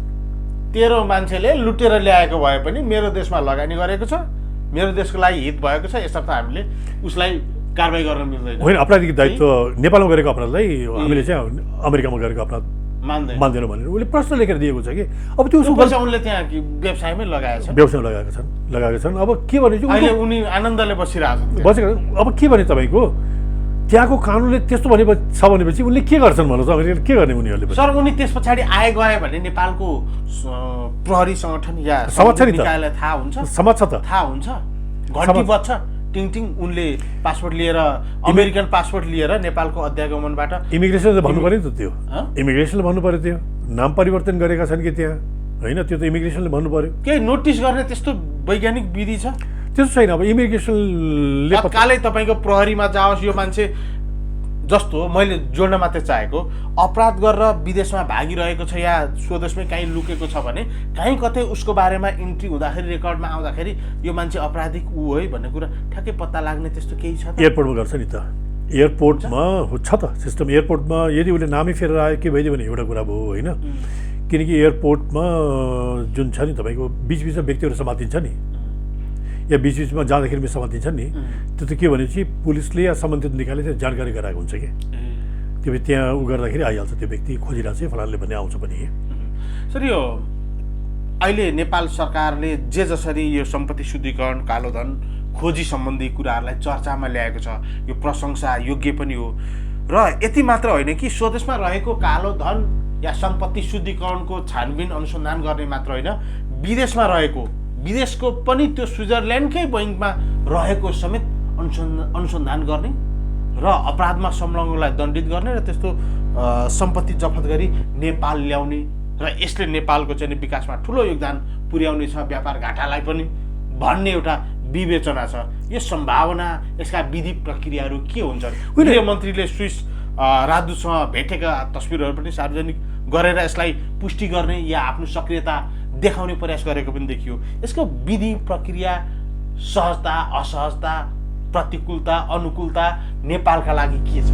होइन सबभन्दा पहिला हामीले के बुझ्यौँ भनेपछि जति पनि पैसा राखेका छन् अफसोर ब्याङ्किङहरूमा राखेका छन् जहाँ कि गोप्यताको हक हुन्छ कि त्यहाँ जस्तै मानौ दुबईमा राख्यो होला गोप्यताको हक हुन्छ, स्विजरल्यान्डमा राखेको होला या तपाईँको ब्रिटिस भर्जिन आइल्यान्डमा राखेको होला या हङकङमा राखेको होला होइन लगायतका जहाँ पनि छ नि यहाँ जहाँ अलिकति गोप्यताको हक छ नि त्यहाँ राखेको हुन्छ होइन। अब सुदन गुरुङजीले अस्ति स्विस उसँग गरेको कुरा त्यसलाई पोजिटिभली हामीले किन लिनुपर्छ भनेपछि उसले भन्दैमा गृहमन्त्रीले भन्दैमा आउने होइन होइन। तर एउटा के हुन्छ भनेपछि राजदूतले आएर मन्त्री हाम्रो यहाँ चलन छैन त्यो कोठा कोठामा लुकेर गफ छुटेर जान्थे नि हाम्रो यहाँ पहिला त। तर विदेशी राजदूतले तपाईँलाई भेटेपछि या विदेशी डेलिगेसनले तपाईँलाई भेटेपछि उनीहरूले भेटेर के कुरा गरे आफ्नो देशमा जानकारी चाहिँ गराउँछन् कि जस्तै अस्ति यहाँ के को विषयमा कुराकानी भयो जानकारी गराउँछन्। स्विस राजदूत आउनुभयो गृहमन्त्रीलाई मैले भेटेपछि गृहमन्त्रीसँग यो कुरा भयो भने उनीहरूले केबलबाट जानकारी गराउने चलन छ भने चाहिँ रेकर्डबाट बस्छ। त्यसलाई नेगेटिभली लिनुहुन्न होइन, सामान्य प्रयास त ठान्नु होइन, प्रयास पनि ठान्नु पर्यो र उहाँले कुरा गर्नु भयो भन्दैमा फिर्ता हुने पनि होइन। अब यो प्रक्रिया के हो भनेपछि अफसोर ब्याङ्किङमा तपाईँले राख्नु भएको छ भने त्यसमा एक दुईवटा म तपाईँलाई इक्जाम्पल पनि दिन्छु त्यो चाहिँ बुझ्न पनि सजिलो हुन्छ। एउटा के हुन्छ भनेपछि नार्कोटिक्सबाट कमाएको पैसा, लागुवस्तु व्यापारबाट कमाएको पैसा, टेरोरिजमबाट कमाएको पैसा, यो राज्यको जुन तपाईँको ऊ छ नि राज्यका सम्पत्ति दोहन गरे जुन लुटेर गएको पैसा छ नि यी कुराहरूमा अफसोर ब्याङ्किङहरूमा पनि अब कुनै देशमा गोप्यता एकदम बढी होला र धेरै देशले तपाईँको यो कुरालाई सिरियसली लिन्छन् पनि र पैसा फिर्ता पनि आइरहेको छ। त्यसको दुई तिनवटा इक्जाम्पल तपाईँले हेऱ्यो भने एउटा यो मलाई याद छ आर्मीका चिफ थिए सानी अबाचा भन्ने नाइजेरियाको होइन यो कहिले थियो भने राष्ट्रपति पनि हुन् पछि राष्ट्रपति भए पहिला सैनिक प्रमुख हुन्थे नि पछि राष्ट्रपति भए राष्ट्रपति कहिले थियो भनेपछि मलाई लाग्छ 92 93 तिर राष्ट्रपति थिए उनी नाइजेरियाका राष्ट्रपति भएको थिए सैनिक प्रमुखबाट 7 पल्ट राष्ट्रपति भएको थिए उनले धेरै मिलियन्स अफ डलर उनले विदेश लिएर गएको थिए र आज 93 2-3 वर्षपछि उनी लखेटिए पनि उनी तर उनको सम्पत्ति आजको डेटसम्म पनि फिर्ता भइरहेछ एउटा इक्जाम्पल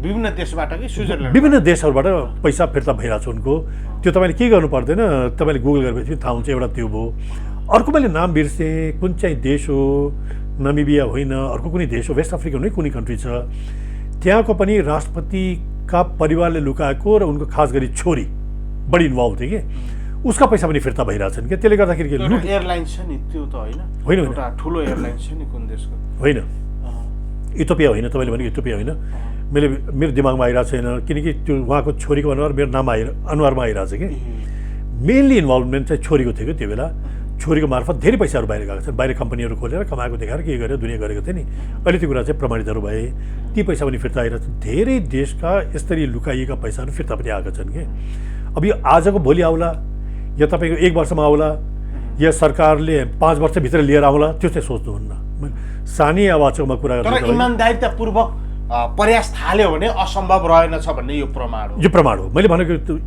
यसका पनि कानुनहरू छन् त्यहाँ पनि कानुनको क्षेत्र हेर्नु पर्यो ती देशका नियम पनि हेर्नु पर्यो नि त हामीलाई स्विस ब्याङ्किङका नियमहरू के छन् त पहिला त्यो थाहा पाउनु पऱ्यो नि त किनकि त्यहाँ त कुरा आइरहेछ योभन्दा पहिला पनि पनामा लिक्सै केमा त 14 जना नेपालीको पैसा लुकाएको कुराहरू आएको थियो नि त 14 जना नामै आएको छ त्यहाँ त पब्लिकै भएको छ भनेपछि तपाईँले ती लिएर आउने प्रक्रियाहरू छ नि जुन मैले तपाईँले भने यी कुरामा अलिकति सिरियस पनि छन् यो के भन्छ ठुला राष्ट्रहरू यी राष्ट्रहरू के डेभलप यो विकासशील राष्ट्र विकसित राष्ट्रहरू त्यसले गर्दाखेरि सन्धि महासन्धिले पनि यस्ता रकमहरूको सम्बन्धमा प्रश्न उठाउने हक त दिएको होला किनकि छ हो त्यसले गर्दा मैले अपराधलाई त नियन्त्रण गर्नु ती सदस्य राष्ट्रहरूको पनि त दायित्व होला छ त तपाईँले अपराध गरेर यदि पैसा हो ठिक छ अब त्यो के भन्छ ट्याक्स इभेजनको कुराहरू होला त्यसलाई त्यति ठुलो उनीहरूले अपराधको रूपमा नराख्ला होइन या अरू कुराहरूलाई अपराधमा नराख्ला र कति कुरा यो आपराधिक कुरालाई त कहीँ न कहीँ उसले सिरियस लिएर नि त अस्ति गरेको मिटिङ पनि राम्रो हो जुन उहाँले उठाउनु भयो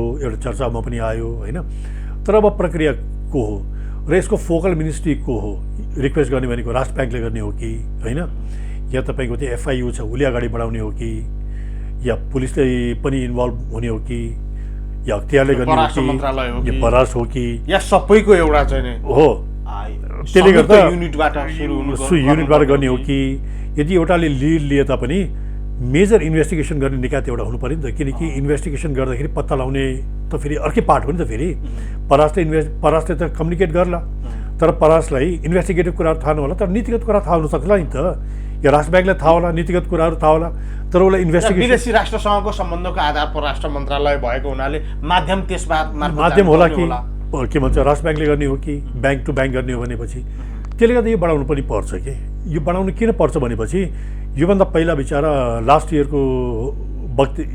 कि यो साल पनि अख्तियार दिवसको दिन अख्तियार प्रमुखले भन्दाखेरि पनि मलाई याद छ कि प्रेम कुमार राईले उहाँले भन्नुभयो नीतिगत समस्याको कुरा उहाँले उठाउनु भएको थियो नीतिगत समस्याको कुरा उठाउनु भयो कानुनी अभावको कुरा उठाउनु भयो त्यसपछि उहाँले कुरा के पनि उठाउनु भयो भनेपछि अहिलेका घुसका लेनदेन नेपाल बाहिर भइरहेछ है भन्ने कुरा उठाउनु भएको छ कि उहाँले बोल्नु भएको छ अख्तियारको प्रमुखले आज पनि उहाँ हुनुहुन्छ उहाँले भनेको छ यो तपाईँले के गर्ने भने गुगल गरेपछि आइहाल्छ त्यो कुरा त अख्तियार प्रमुखले भन्नुभएको छ उहाँले त्यतिकै त भन्नु भएन होला केही आधार तथ्य फेला पारेर भन्नुभएको होला किनकि उहाँले त दुईवटा विकल ब्रदर्सहरू भन्छु कि म दुईवटा पौडेल ब्रदर्स छ नि त सुनिल र विकल पौडेलहरू तिनको त एकपछि अर्को 7 वटा मुद्दा त पुराइसक्नु भयो जम्मै लेनदेन बाहिर भइरहेछ जम्मै घुस कसको खातामा हालिदिने बाहिरबाट हालिदिरहेछन् व्हाइट बडीको त प्रमाणित छ कति $1 मिलियन दुबईमा आएर के भन्छ दुबईमा आएर कुन खातामा गएको छ यी कुरा त आएका छ नि त अमेरिकाले तपाईँले माग्यो भने अमेरिकाले दिन्छ तपाईँले खाता नम्बरहरू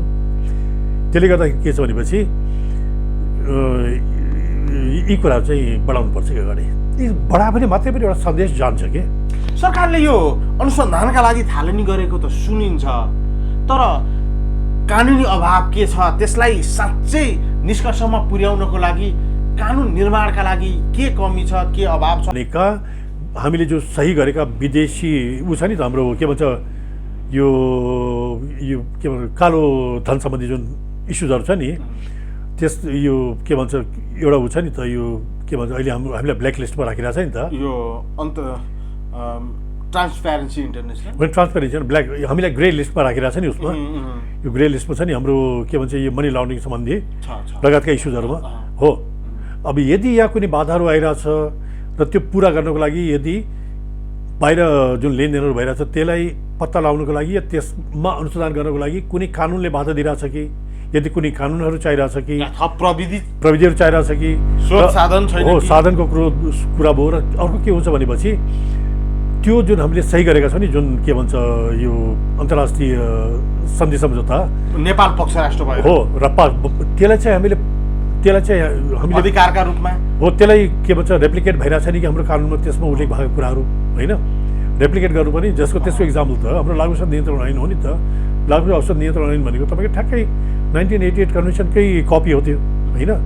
कन्भेन्सनलाई रेप्लिकेट गर्न सकिरहेको छैन कति कुराहरूले, त्यो फेसिलिटेट गर्न मैले भनेको कि गैर कानुनी रूपमा के भन्छ अप्ठ्यारो पार्ने गरी भोलि दिन अन्तर्राष्ट्रिय पनि गलत मेसेज जाने गरी ऐन बनाउने भनेको होइन कि सहजीकरण गरिदिनुको लागि कुनै ऐनले बाधा गरिरहेको छ कि नयाँ ऐन चाहिएको छ कि। होइन, प्रेम कुमार राईले अख्तियार प्रमुख हुन्, उनलाई यति सबै कुरा थाहा रहेछ। घुस नेपालमा मात्रै लेनदेन हुँदैन, विदेशमा ठुलो अङ्कमा लेनदेन हुन्छ भनिरहँदा उनलाई कानुनी अभाव खड्किएको यथार्थ त उनले बोलेको अभिव्यक्तिबाट प्रमाणित हुन्छ नि त। होइन, एउटा कानुनी अभाव चाहिँ किन बहसमा आएन यत्रो शक्तिशाली सरकारको बिचमा? किनकि बहस किन आएन भनेपछि अहिले पो नयाँ सरकार आयो। नयाँ सरकार आएको 10-15 दिन पनि भएको छैन। योभन्दा पहिला सरकार सुन्नेवाला पनि थिएन, तेल हालेर बसेको थियो। किनकि त्यो लेनदेन गर्ने तिनीहरू थिए, तिनको परिवार थियो लेनदेन गर्ने, त्यसले सुन्ने कुरै भएको थियो नि त। देउबा त्यसमा यो सिङ्गापुर हङकङ जो चर्चा गरी आएका छौँ हामी, त्यो देशमा उनी रहेको सुनिनु पाइनुको पछाडि कहीँ कतै यिनै पैसाको त्यहाँ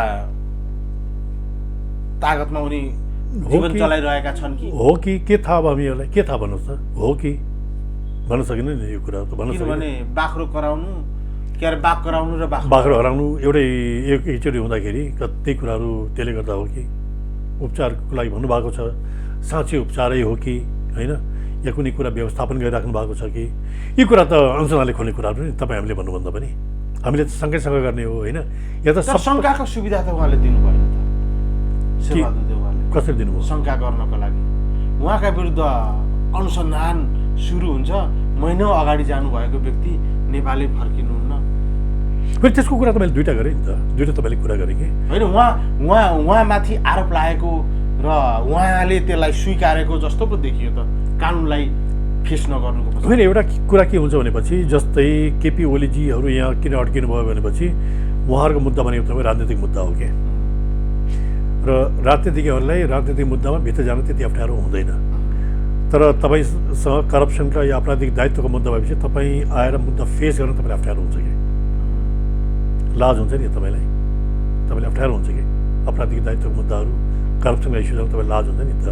त्यसले गर्दाखेरि के हुन्छ यस्ता इस्युजहरूमा त सम्बन्धित व्यक्तिहरू भाग्न खोज्छ नि त। त्यसमा सिआइबीले अनुसन्धान गरिरहेको ठान्दाखेरि शेरबहादुर देउवासँगबाट त प्रहरीले सहयोग पाएन नि सोध्नुपर्ने बुझ्नुपर्ने कुराहरूमा। यो अनुसन्धान चाहिँ के हुन्छ, स्टपै हुन्छ कि अलि गति धीमा हुन्छ कि यथावतै गतिमा गइरहेको हुन्छ? यो भन्न सकिने यो के शेरबहादुर देउवा नआएसम्म यो अनुसन्धान प्रक्रिया होइन। अनुसन्धान के छ भनेपछि यदि व्यक्ति समातेको भएको भए मनी लन्ड्रिङको इस्यु के छ यसको अदालतमा जानुपर्ने तपाईँ 60 दिनभित्र जानुपर्ने हुन्थ्यो, मुद्दै बुझाउनु पर्ने हुन्थ्यो 60 दिनभित्र होइन।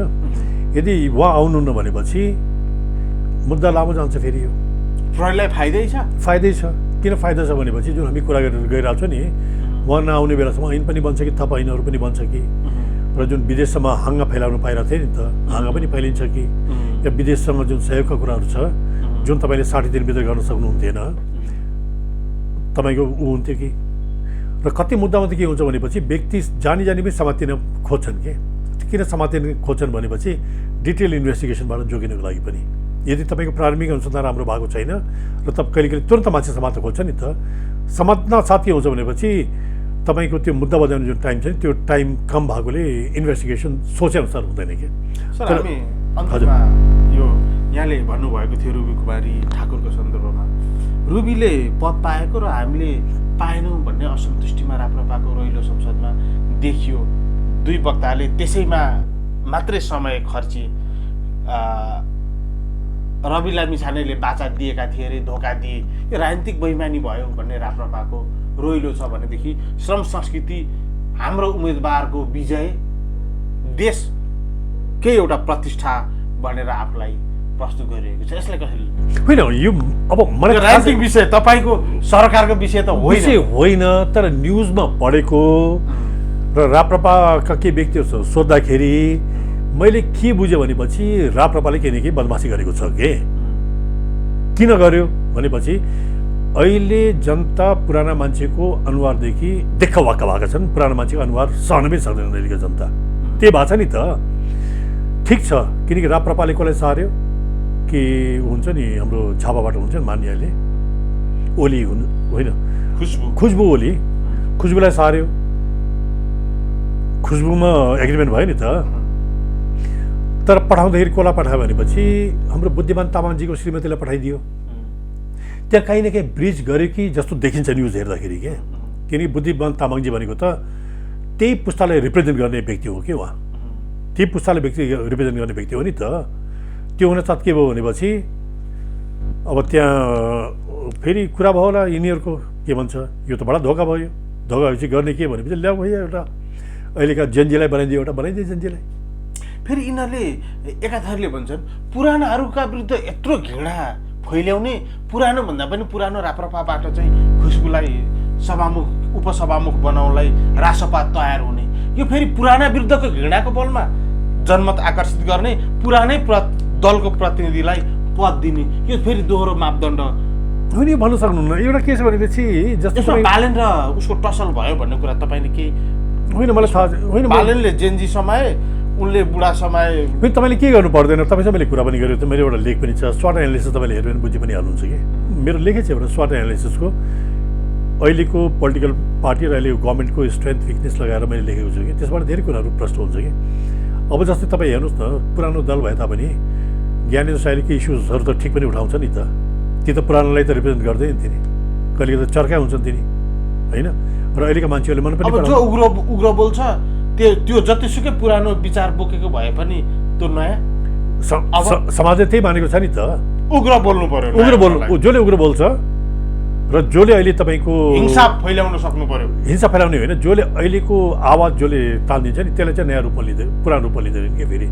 किन योभन्दा पहिला पनि हामीहरू हेरौँ न जुन किसिमले ज्ञानेन्द्र साईले बोल्थ्यो नि त, ज्ञानेन्द्र साईले त जनताले एक्सेप्ट गरेकै छन्। यदि एक्सेप्ट नगरेको भए बम्पर जित्ने हुँदैन थिए, एक्लो बम्पर भोट ल्याएर जित्दैन थिए। रासपाको लागि त बम्पर उसले हराएको छ नि त, उनीहरूले त एउटा धिपधिपे दियो बाल्दिए हो। त्यसले गर्दाखेरि के छ भनेपछि अहिले मैले भनेको तपाईँको त्यो पुराना पार्टीमा पनि नयाँलाई त स्वीकार नगरेका पनि छैनन् कि अहिले पनि। र मलाई के लाग्छ भनेपछि जुन यो भयो नि देखाउने एउटा दिने अर्को गरिदिए कि यिनीहरूले, त्यो भएपछि कहीँ न कहीँ मिसअन्डरस्ट्यान्डिङ भयो कि जस्तो लाग्छ मलाई। अब ठिकै थियो, रुबी ठाकुर आएछन् हो, त्यसलाई त सुहाङ नेङमाङ ठिक थियो होला नि। अब यिनीहरूले साँच्चै नयाँ खोजेको हो भने होइन, एउटा सुहाङ नेङमाङ एउटा भए युवा छन्, आफ्नो ठाउँ भयो। तर त्यो जुन अहिले रुबी भन्ने जुन आउनु भएको छ नि, उसले एउटा तबकालाई रिप्रेजेन्ट गर्छ कि, एउटा समाजलाई रिप्रेजेन्ट गर्छ, एउटा उसले धेरै कुरा रिप्रेजेन्ट गर्छ कि। उसले मधेसलाई रिप्रेजेन्ट गर्छ, एउटा मार्जिनलाइज कम्युनिटीलाई रिप्रेजेन्ट गर्छ, एउटा के भन्छ एजलाई रिप्रेजेन्ट गर्छ, एउटा जेन्डरलाई रिप्रेजेन्ट गर्छ। अब सुहाङजीका तपाईँले गर्ने भने यसमा त्यो दुईवटा कुरा मिल्लान् होइन। तर रुबीको त के छ भने तपाईँले भन्दै गएपछि कमसे कम 8-10वटा कुरा तपाईँले मिलाउन सक्नुहुन्छ कि। हो, त्यो त सही कुरा। हामी अन्तिममा छौँ सर। प्रहरीले कयौँ पीडितहरू पीडा लिएर प्रहरी कार्यालय जाँदाखेरि जाहेरी दर्ता नभएको भन्दै अझ बढी उत्पीडित भएका घटनाहरू, समाचारहरू, अनुभूतिहरू बाहिरिरहेको पनि यदाकदा देखिन्छ। तथापि बले भनिने सागर लम्साल सम्भवतः एकजना कलाकार विरुद्ध जाहेरी पनि परेको होइन, उजुरी पनि परेको होइन, तर सामाजिक सञ्जालमा लेखिएको स्ट्याटसलाई नै उजुरी ठानेर प्रहरीलाई त्यहाँ सम्बोधन पनि गरिएको छैन, स्ट्याटसलाई नै उजुरी मानेर, त्यो सूचनालाई नै उजुरी मानेर उनको पक्राउ र अहिले रिहा। केपी शर्मा ओली जेनजी आन्दोलन ताकाका प्रधानमन्त्री र तत्कालीन समयका गृहमन्त्री रमेश लेखकहरूको पक्राउ र रिहा, यसलाई चाहिँ कसरी लिन्छ? पनि दुईवटा अलग अलग गरेर हेर्नुपर्छ। केपी ओलीजी र उहाँहरूको हकमा मैले धेरैचोटि भनिसकेको छु त्यो कुराहरू। त्यसले गर्दा मेरो डे 1मा जुन रिजर्भेसन छ आज पनि त्यो रिजर्भेसन छ मेरो, होइन? किनकि हामीले गलत प्रेसिडेन्ट चाहिँ इस्टाब्लिस गरिसक्यौँ कि हामीले इस्टाब्लिस एउटा गरिसक्यौँ कि अब त के भयो भनेपछि भोलिको दिन कुनै प्रहरी अपरेसनमा या भोलि दिन कुनै आन्दोलन नियन्त्रण गर्ने क्रममा कुनै पनि क्षति भयो भने भोलिको दिनदेखि त्यो जिम्मेवारी तपाईँको गृहमन्त्रीले पनि लिने र प्रधानमन्त्री पनि लिने भन्ने हामीले एउटा प्रेसिडेन्ट चाहिँ इस्टाब्लिस गरिसक्यो कि यो चाहिँ राम्रो होइन, सत्ता सञ्चालन गर्नेहरूको लागि राम्रो चिज होइन। मैले डे 1देखि त्यही भनिरहेको छु मैले, र आज पनि मेरो रिजर्भेसन त्यही छ, भोलि पनि मेरो रिजर्भेसन त्यही हुन्छ। त्यो त राष्ट्रपाले आफ्ना भोटरहरूलाई खुसी पार्न होइन, जे होस् अलिकति स्टन्टै भने पनि आलोचनै खेप्नु परे पनि प्रहरीप्रतिको अविश्वास बढ्ने स्थिति भए तापनि त्यो रहर पुरा गरिदियो आफ्ना भोटरहरू। होइन, यसले सन्देश राम्रो जाँदैन। यसले चाहिँ तपाईँको गलत एउटा तपाईँले प्रेसिडेन्ट चाहिँ या नजिर चाहिँ इस्टाब्लिस गर्नुभयो कि मैले पहिला पनि भनाइदिएको थिएँ, भोलि पनि त्यो मेरो भनाइ हुन्छ एउटा त्यो हो। र जुन तपाईँले उजुरीको कुरा गर्नुभयो भने उजुरी मैले पहिलादेखि भनिरहेको छु कि उजुरी भनेको पुलिसमै गएर दिनुपर्छ भन्ने हुँदैन, फेरि तपाईँको बलेमामा आउँछु। त्यसमा मेरो रिजर्भेसन छ, त्यसमा मैले डे 1देखि मेरो रिजर्भेसन छ र आज पनि छ त्यो रिजर्भेसन मेरो। पुलिसले गलत गरेको भन्ने मेरो रिजर्भेसन छ त्यसमा। उजुरी तपाईँले कुनै पनि तवरबाट दिन सक्नुहुन्छ। त्यो उजुरी भनेको तपाईँको सोसियल मिडियामा पनि भएका सूचनालाई पनि पुलिसले उजुरीको रूपमा लिन सक्छ, स्वतः लिन सक्छ, फौजदारी अपराध स्वतः लिन सक्छ। त्यो पछि तपाईँको कहीँ हत्या भयो भन्ने सोसियल मिडियामा कहीँ लेखेपछि पुलिस एक्टिभेट भइहाल्छ, कोही मान्छे उजुरी गर्न जानु पर्दैन, होइन? त्यो पछि अहिले हामीहरू हेर्छौँ नि यो ट्विटरमा मान्छे कुटपिट गरेको के गरेको आउँछ, पुलिसले तुरन्त रियाक्ट गरेर मान्छे समात्छ, उजुरी गर्न गएको छैन कोही पनि, होइन? त्यसले गर्दा सोसियल मिडियामा आएका सूचना पनि पुलिसको लागि एफआइआर हो। त्यो नम्बर 1। फोनबाट दिने कुरा पनि एफआइआर हो। कोही मान्छे बोल्न सक्दैन, उसले इसाराले दिन्छ, त्यो पनि एफआइआर हो। एउटा कुरा त्यो हो, होइन? तर त्यो आयो भन्दैमा तुरन्त मान्छे जुन समातेर जुन हाम्रो अनुसन्धान गर्ने जुन बानी छ त्यसले गलत प्रेसिडेन्टहरू इस्टाब्लिस गर्छ कि। किनकि बलेको हकमा ठिक छ, सोसियल मिडियामा सूचना आयो, पुलिसले सूचना लिनुपर्छ, सूचना लिएर पहिला प्रारम्भिक अनुसन्धान गर्ने हो। किन भनेपछि त्यो घटनास्थल कहाँ छ? अमेरिकामा छ। त्यसका प्रमाणहरू कहाँ छन्? अमेरिकामा छन्। त्यसको पीडित मान्छे कहाँ छ? अमेरिकामा छ, होइन? र तपाईँले मान्छे समात्नुभयो, समातेपछि तपाईँले के भन्छ रेपमा होइन कि तपाईँले सार्वजनिक अपराधमा तपाईँले गर्नुभयो, किनकि पब्लिक कन्जम्सनको लागि स्ट्याटसले रेप भन्छ, फेरि स्ट्याटसले रेप भन्छ। तर तपाईँले गर्नुभयो, समात्नुभयो। किन समात्नुभयो भनेपछि ह्यू एन्ड क्राई भयो कि सोसियल मिडियामा ह्यू एन्ड क्राई भयो भन्दैमा तपाईँले मान्छे समातिहाल्नु पर्ने थिएन कि। तपाईँले प्रारम्भिक अनुसन्धान गरेर त्यो अपराधको लागि तपाईँले जे तथ्यहरू चाहिन्छ त्यो तथ्य जम्मा गरेपछि मात्रै तपाईँले समात्दाखेरि सजिलो हुन्थ्यो होला, होइन? तर अब अवस्था के भइदियो भनेपछि न तपाईँ यता न उता, उसलाई छोड्नु पऱ्यो। हिजो मैले डे 1 भनेको यो गलत भयो भनेर प्रहरी के विवेक गुमाउँदै गएको हो? होइन, यो कताबाट सञ्चालित हो कि अरूको इच्छा पूर्ति गर्नतिर तपाईँ लागिराख्नु भएको छ कि भन्ने सन्देश हो कि यो चाहिँ राम्रो होइन कि। किनकि यो कानुनमा भनिन्छ यो पहिला सुन्ने त्यसपछि थुन्ने हो। मैले भन्न खोजेँ पहिला सुन्ने भनेको प्राथमिक अनुसन्धान गर्नु पऱ्यो नि त। यदि तपाईँले बुझ्नु थियो भनेपछि पहिला सुन्ने र बुझ्ने काम पहिला तपाईँले गर्ने हो कि थुन्ने काम चाहिँ पछि गर्ने हो।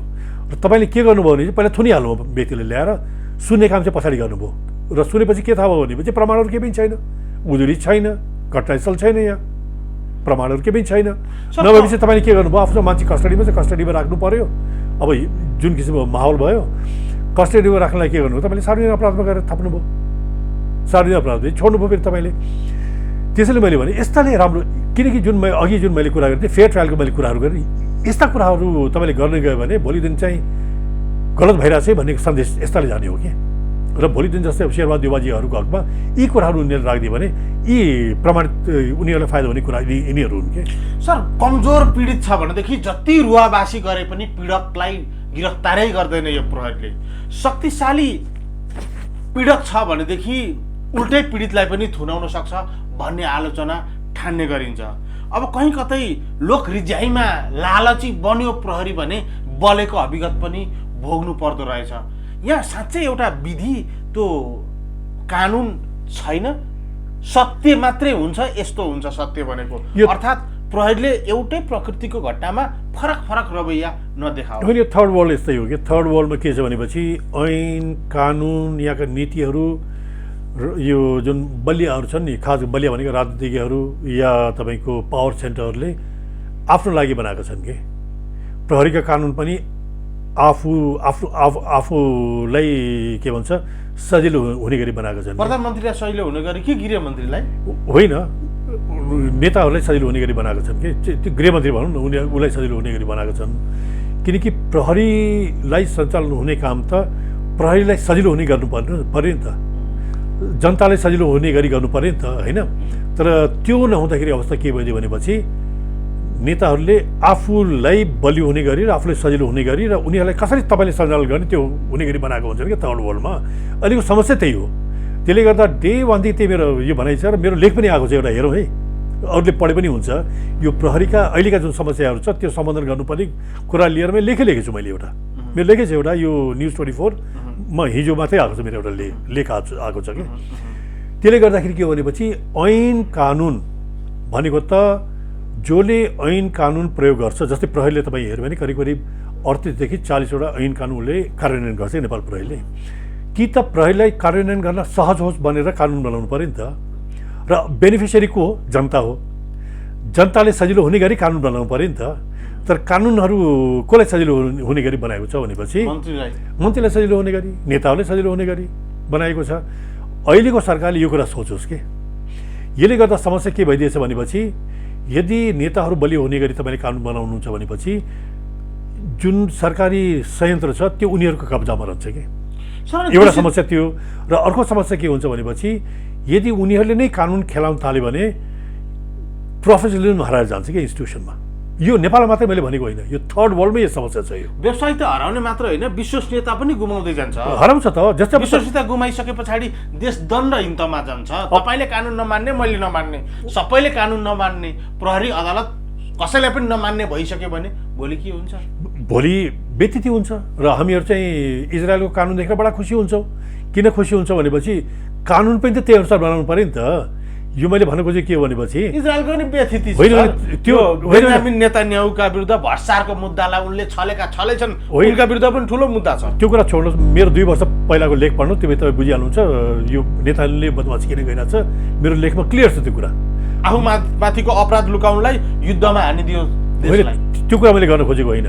मैले भनेको के हो भनेपछि उसले दुनियाँभरिलाई थर्काइरहेछ, तर उसले गरेका करप्सनमा एउटा इन्सपेक्टरले थर्काइरहेछ उसलाई के।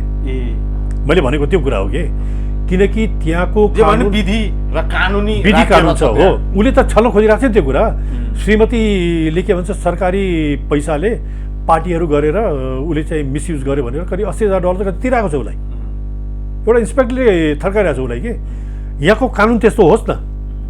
त्यो भएपछि के हुन्छ भने चाहिँ धेरै कुरा नियन्त्रणमा हुन्छ कि हामीले सिक्नुपर्ने यिनीहरूबाट हो। तर हामी बडा खुसी हुन्छ है त्यहाँ इजरायलमा त यस्तो छ भने, तर यहाँ चाहिँ यस्तो यो के हो थर्ड वर्ल्डको विडम्बना हो कि। थर्ड वर्ल्डमा कानुनी राज्यबाट हामी शिक्षा लिए जस्तो पनि देखिन्छ, कहीँ कतै फेरि हामी दण्डहीनतामा आफूलाई डुबाउन खोजेको पनि देखिन्छ। विधि र कानुन स्थापना गरेर होइन। यो के हो भनेपछि यदि बलियाले या नेताले या तपाईँको पावर सेन्टरले आफू अनुकूलको कानुन बनाउँछन् भनेपछि जनताले त्यो सुविधाबाट वञ्चित हुन्छ नि त।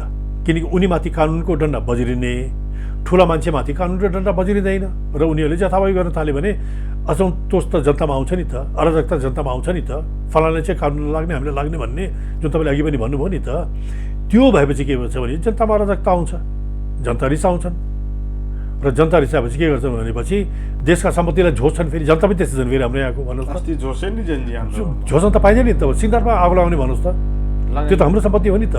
पुलिस थानामा आगो लगाउने भन्नुहोस् त, ओलीको सम्पत्ति भन्दै झोसियो। झोस्न पाइँदैन नि त त्यो त। तर वास्तविकता ओलीको थिएन, हाम्रो सम्पत्ति हो। भोलिको दिन तपाईँ यो महाराजगञ्जको पुलिस युनिट बनाउनु पऱ्यो भने या पुलिस युनिट पोलिएका छ त्यो बनाउनु पऱ्यो भने त हाम्रै करको पैसा जान्छ नि, हाम्रै जे तिर्ने हो। ओली तिर्ने होइन नि त, शेरबहादुर देवालले तिर्ने होइन नि त, प्रचण्डले तिर्ने होइन नि त, त्यो त हाम्रै पैसाले जान्छ भन्नुहोस् त। अबदेखि आन्दोलन गर्दाखेरि यो कुरा चाहिँ ध्यानमा दिउँ कि आन्दोलनकारीहरूले पनि होइन, यो कुरा चाहिँ ध्यानमा दिउँ कि हुन त अब निजी सम्पत्ति जे जति जलाइयो ती सबै आयातित थिए। आयातित भनेको नेपालको पुँजी विदेश जानु हो, त्यो पनि त एउटा देशको त हितमा त छैन। हितमा छैन। मैले त्यही भनेको, तपाईँले त्यो बेला मन्त्रीहरूको घरमा आगो लाग्नुभयो, प्रधानमन्त्रीको घरमा आगो लाग्नुभयो, त्यो घर संरक्षित गरिदिएको भए अहिले भ्रष्टाचारसँग जोडिएको थियो भने त प्रमाण बन्थ्यो नि। अहिले प्रमाण हुन्थ्यो मेरो भनाइ। त्यहाँ तपाईँको ब्याङ्क एकाउन्ट फेला पर्थ्यो कि के भन्छ स्विस ब्याङ्कका कुञ्जी फेला पर्थ्यो कि त्यहाँको कुनै सेफको साँचो फेला पर्थ्यो कि या त अरबौं खरबौं विदेशी डलर भनेको भौतिक रूपमै प्रमाण त्यहाँ पैसा फेला पर्थ्यो कि जुन हामी भन्छौँ नि, त्यहाँ एकजनाले भन्थ्यो नि 1 खरब रुपियाँ मैले आँखाले देखेँ। कहाँबाट हुन्थ्यो 1 खरब रुपियाँ? आँखाले देखेँ भनेदेखि त प्रमाण फेला पर्थ्यो कि त्यहाँ भएको ल्यापटपमा तपाईँको स्विस ब्याङ्कमा कम्युनिकेट गरेको तपाईँले प्रमाण फेला पार्नुहुन्थ्यो कि? मैले भने के भनेपछि अबदेखि यस्तो कुनै करप्ट मान्छे या ऊ छ भनेपछि घरमा आगो लगाउनुभन्दा पनि बरु संरक्षित गरेर सुरक्षा निकालेर भित्र छिराउँ क्या त्यहाँ। त्यो भने के हुन्छ, तथ्यहरू प्रमाणहरू फेला पर्छन्। बिना कामको आगो लगाइदिएर तपाईँले के खरानी तौल्ने भन्नु त त्यो बुढालीगढमा गएर सिधियो प्रमाण सक्यो नि त। धेरै हदसम्म मान्छेले त्यो फोटो खिचेर मैले देखिरहेको थिएँ कि 1000को नोट हुन्छ नि त्यो पोलेको।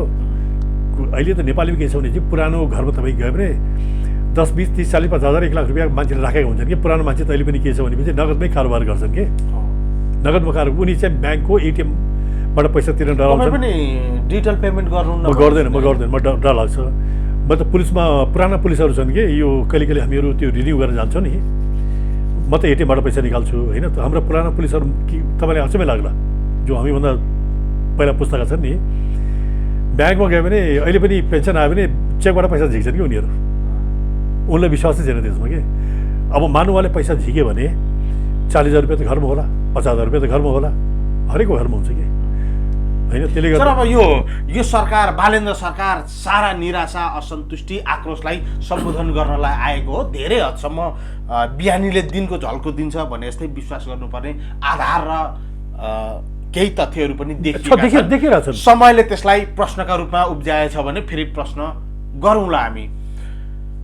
र पनि फेरि यसलाई आशंका अझै गर्ने हो भनेदेखि हामी सार्वजनिक पद धारण गर्नुभन्दा पहिले नै हाम्रो सम्पत्ति विवरण सार्वजनिक गर्छौँ। अर्थात् कुनै नियुक्ति खानुभन्दा पहिले मात्र होइन कि सांसदको शपथ खानुभन्दा पहिले नै भनिरहेर उनीहरूले जो बाचापत्र सार्वजनिक गरेका थिए त्यसलाई त तोडे। प्रधानमन्त्री मन्त्री समेतले आजसम्म सम्पत्ति विवरण सार्वजनिक गरेका छैनन्। यो यिनीहरू काला मान्छेहरूको हरकत हो भनेर आशंका गरिन्छ। होइन भनेदेखि प्रमाणित गरेर देखाउलान्। अब मैले जोड्न चाहेको फेरि यसले राम्रो नारा दिएको छ, सरकार यति धेरै बदमास बन्यो कि शक्तिको आडमा निरीहमाथि दमन गर्ने र अपराधीलाई उन्मुक्ति दिने यस्ता कर्महरू नेपालमा धेरै भइरहेको छ भनिरहँदाखेरि यसलाई सम्बोधन गर्न भनेर क्षतिपूर्तिको व्यवस्था, कोही कसैलाई राज्यले बदनियतपूर्ण तवरले गैर कानुनी रूपमा दुःख दियो भने क्षतिपूर्ति दिने, अर्थात् अनावश्यक जेल बस्नु पर्यो, हिरासत बस्नु पर्यो, उसको मान प्रतिष्ठामा क्षति भयो भने त्यस बापतको क्षतिपूर्ति दिने भन्ने कानुन बनाउने अरे यो सरकारको घोषणा। यदि त्यसो भयो भने राज्यको धेरै जसो बजेट त रकम त यो क्षतिपूर्तिमा जाने भयो। किनभने हाम्रो राज्यका अङ्गहरूको संरचना यही छ, राजनीतिक संसार यही छ। तपाईँ के भन्नुहुन्छ? होइन, अब त्यो कल्पना भोलिको गरौँ कि, किनकि उहाँले त के भन्नुभएको छ भने अब बलले त परिसके, उनले क्षतिपूर्ति माग्ने जस्तो हजारौँ होलान्। होइन, मैले त्यो भनेको होइन। मैले भनेको के भनेपछि किनकि यो सरकारले त 5 वर्षपछि देश त करिब राम्रो आर्थिक अवस्थामा पुर्याउने भन्ने कुरा गर्नुभएको छ नि त। $3,000 के भन्छ पर 3 हो कि $5,000 कति छ पर प्रति व्यक्ति आय लगायतको कुरा राख्नु भएको छ होइन। त्यसले गर्दा भोलिको दिन त्यो क्षतिपूर्ति पुर्ने अवस्थामा हामीहरू हुन्छौँ कि? किनकि अमेरिका पनि हेरौँ त, अमेरिकामा तपाईँले के गर्नै पर्दैन। तपाईँले गुगलमा गएर हेर्नुहोस्, अमेरिकामा 40 वर्ष थुनिएर प्रमाणित नभएर बाहिर आएका छन् कि क्षतिपूर्ति पायो होला नि त। पाएको छ $1 कति मिलियन पनि पाएको देखेँ मैले कि। $1 मिलियन पाएको, मिलियन्समा पाएको छन्, करोडौँ रुपियाँ पाएको छन् होइन। दिनु पर्यो त्यो त। एउटा उसो छैन यो के भन्छ, एउटा प्रस्टिट्युटलाई को हत्या गरे नेपाली भनेर कति थुनिएपछि एउटा के भन्छ त्यो जुन बिरिएको त्यो स्याम्पल गर्दाखेरि यिनको नमिल्दाखेरिको छुटेका छन् एकजना नेपाली जापानमा डिएनए गर्दाखेरि त्यो छुटेका छन् कि नेपाली। एकजना नेपाली त इन्डियाबाटै 40 वर्ष थुनामा परेर अब हाम्रो क्षतिपूर्ति व्यवस्था छैन, इन्डियामा पनि रहेनछ। छैन। अब जापानमा पनि तपाईँको ठुलो क्षतिपूर्ति पाएको, करोडौँ क्षतिपूर्ति पाएको छ नि नेपालले। अब बिना कारण कुनै व्यक्तिले समातिएको छ र कुनै व्यक्ति जेल बसेका छन् र त्यो कुरा झुटो प्रमाणित भएको छ भने क्षतिपूर्ति दिनु पर्यो नि त उनीलाई। 40 वर्ष एक नेपाली भारतमा बसेका छन्। यस्ता त अमेरिकामा त निर्दोष हो छन्, यतातिर क्षतिपूर्ति चलन छैन होइन। यस्तो क्षतिपूर्तिको व्यवस्था भयो भने के हुन्छ भनेपछि जथाभावी मुद्दा पनि चल्दैन है फेरि। जुन हाम्रो जथाभावी मुद्दा चलाइदिने जुन चलन थियो थर्ड वर्ल्डमा, यी मुद्दाहरू पनि चल्दैन फेरि जथाभावी चलाउने दण्डको दायरामा आउँछ यो व्यवस्था भयो भने कानुन होइन। सरकारले त नियन्त्रण गर्छ नि यस्तो कुराहरूमा, त नियन्त्रण गर्नु पर्यो। अब जथाभावी मुद्दा चलाएर सबैले तपाईँले कम्पेसेट गर्दै जाने भने तपाईँले कति पैसा तिर्ने भन्नुहोस् त? तपाईँ बाटो बनाउने कि क्षतिपूर्ति तिर्ने भन्नुहोस् त? त्यसले गर्दा सरकार पनि त्यहाँ संवेदनशील हुन्छ कि यो कुरा चाहिँ राम्रो हो, अहिले हास्यास्पद लाग्ला होइन, यो त राम्रो कुरा हो। यसले गर्दा के हुन्छ, जुन एउटा राज्यको जुन जथाभावी गर्ने, राज्यले जो पाए त्यसलाई समात्ने, राज्यले लहडका उसमा जुन मान्छेहरू थुन्ने जुन चलन छ त्यसमा चाहिँ नियन्त्रण आउँछ कि। त्यसमा यो सरकारले सम्पत्ति विवरण सार्वजनिक गरेन, दीपक कुमार शाहले सार्वजनिक नगरिकन उनले मुक्ति पाइसके। अब एकाथरले भन्छन् हिजो 15 सदस्यीय क्याबिनेटभन्दा बढी नबनाउने, जति एउटा कार्यगत चाहिँ समानता भएका मन्त्रालयहरूलाई एकीकृत गरेर मर्ज गरेर अगाडि बढ्ने भनिरहँदा आज 16 भयो। अब भोलि 17, 18, 25 पुर्याउलान् संविधानले, हक त्यतिसम्म उनीहरूलाई दिएको छ।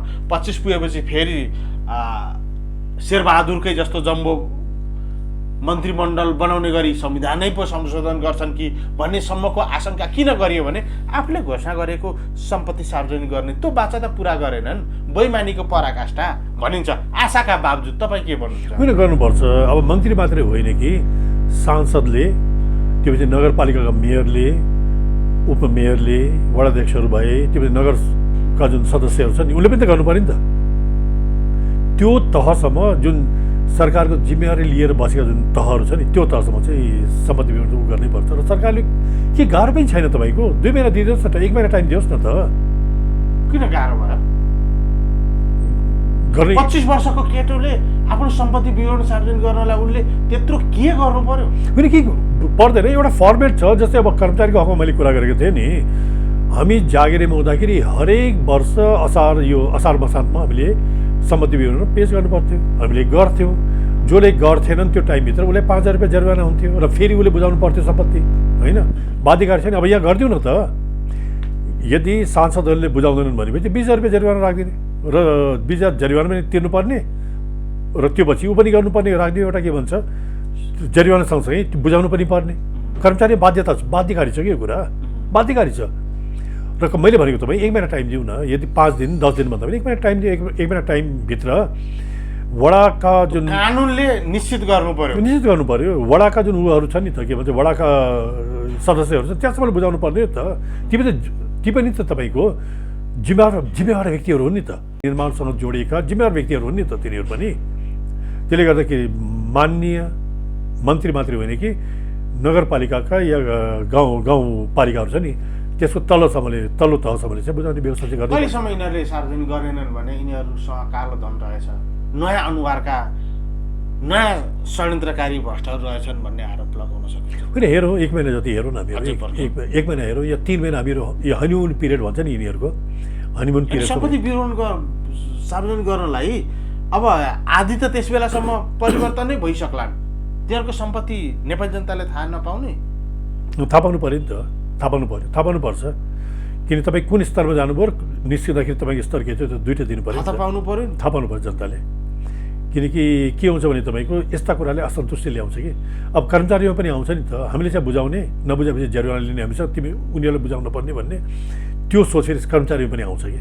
यसले सन्देश राम्रो दिनु नि त। काङ्ग्रेस एमालेका विरुद्ध आन्दोलन गरेको भनेको छ, यिनै मुद्दालाई पनि भजाउँदै भोट मागेको छ, अनि त्यही पुरा नगर्ने नैतिकताको पराकाष्ठा भएन? होइन, अब हेरौँ, आशा गरौँ न बुझाउँछन् भने आशा चाहिँ गरौँ। त्योभन्दा बढी के गर्ने भन्नुहोस् त, हामीले आशा चाहिँ गरौँ न त।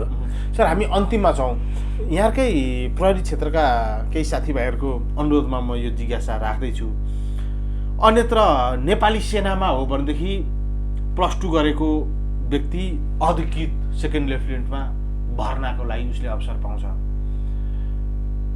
तर यता निजामतीकै कुरा गर्दाखेरि पनि सुबासो सर तगत हिसाबले अलि माथि, तर प्रहरीमा चाहिँ +2 गरेकोले असही त्यो भनेको खरदार।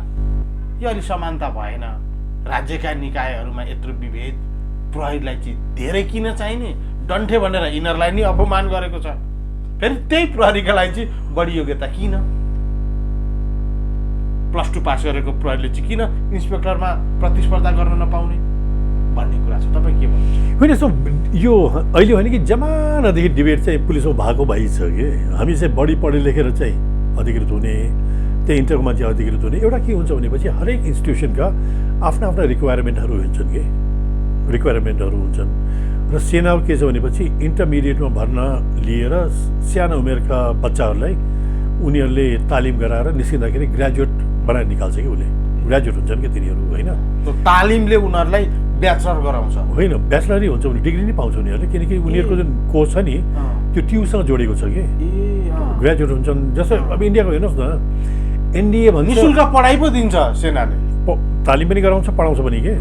जस्तै अहिले हाम्रो पुलिसमा धेरै पछि सुरु भयो, अहिले हाम्रो इन्सपेक्टर भित्र जान्छन्, त्यो पछि तपाईँको जुन अहिलेका इन्सपेक्टर बाहिर निस्किँदाखेरि मास्टर्स भएर आउँछ कि बाहिर, त्यो विश्वविद्यालयद्वारा मान्यता प्राप्त। ट्युको त हो अहिले, ट्युको मान्यता हो अहिले त, ट्युको मान्यता अहिले हामीहरूको पालामा थिएन, अहिले नयाँ उनीहरू चाहिँ मास्टर्स भएर बाहिर आउँछन्, होइन? मान्ने तपाईँले ब्याचलर गरेर जाहिर खानु भएको थियो भनेदेखि मात्रै निस्किँदाखेरि तपाईँ मास्टर्स हो, मास्टर्स स्वत भयो हो। पिजिडिपिएस भन्ने छ नि, post graduate diploma in police science भन्छ कि निस्किँदाखेरि करिब मास्टर्स सरको पोस्ट ग्रेजुएट सरह कि बराबरी सरहको मानिन्छ, सरह नि post graduate diploma in police science भन्छ।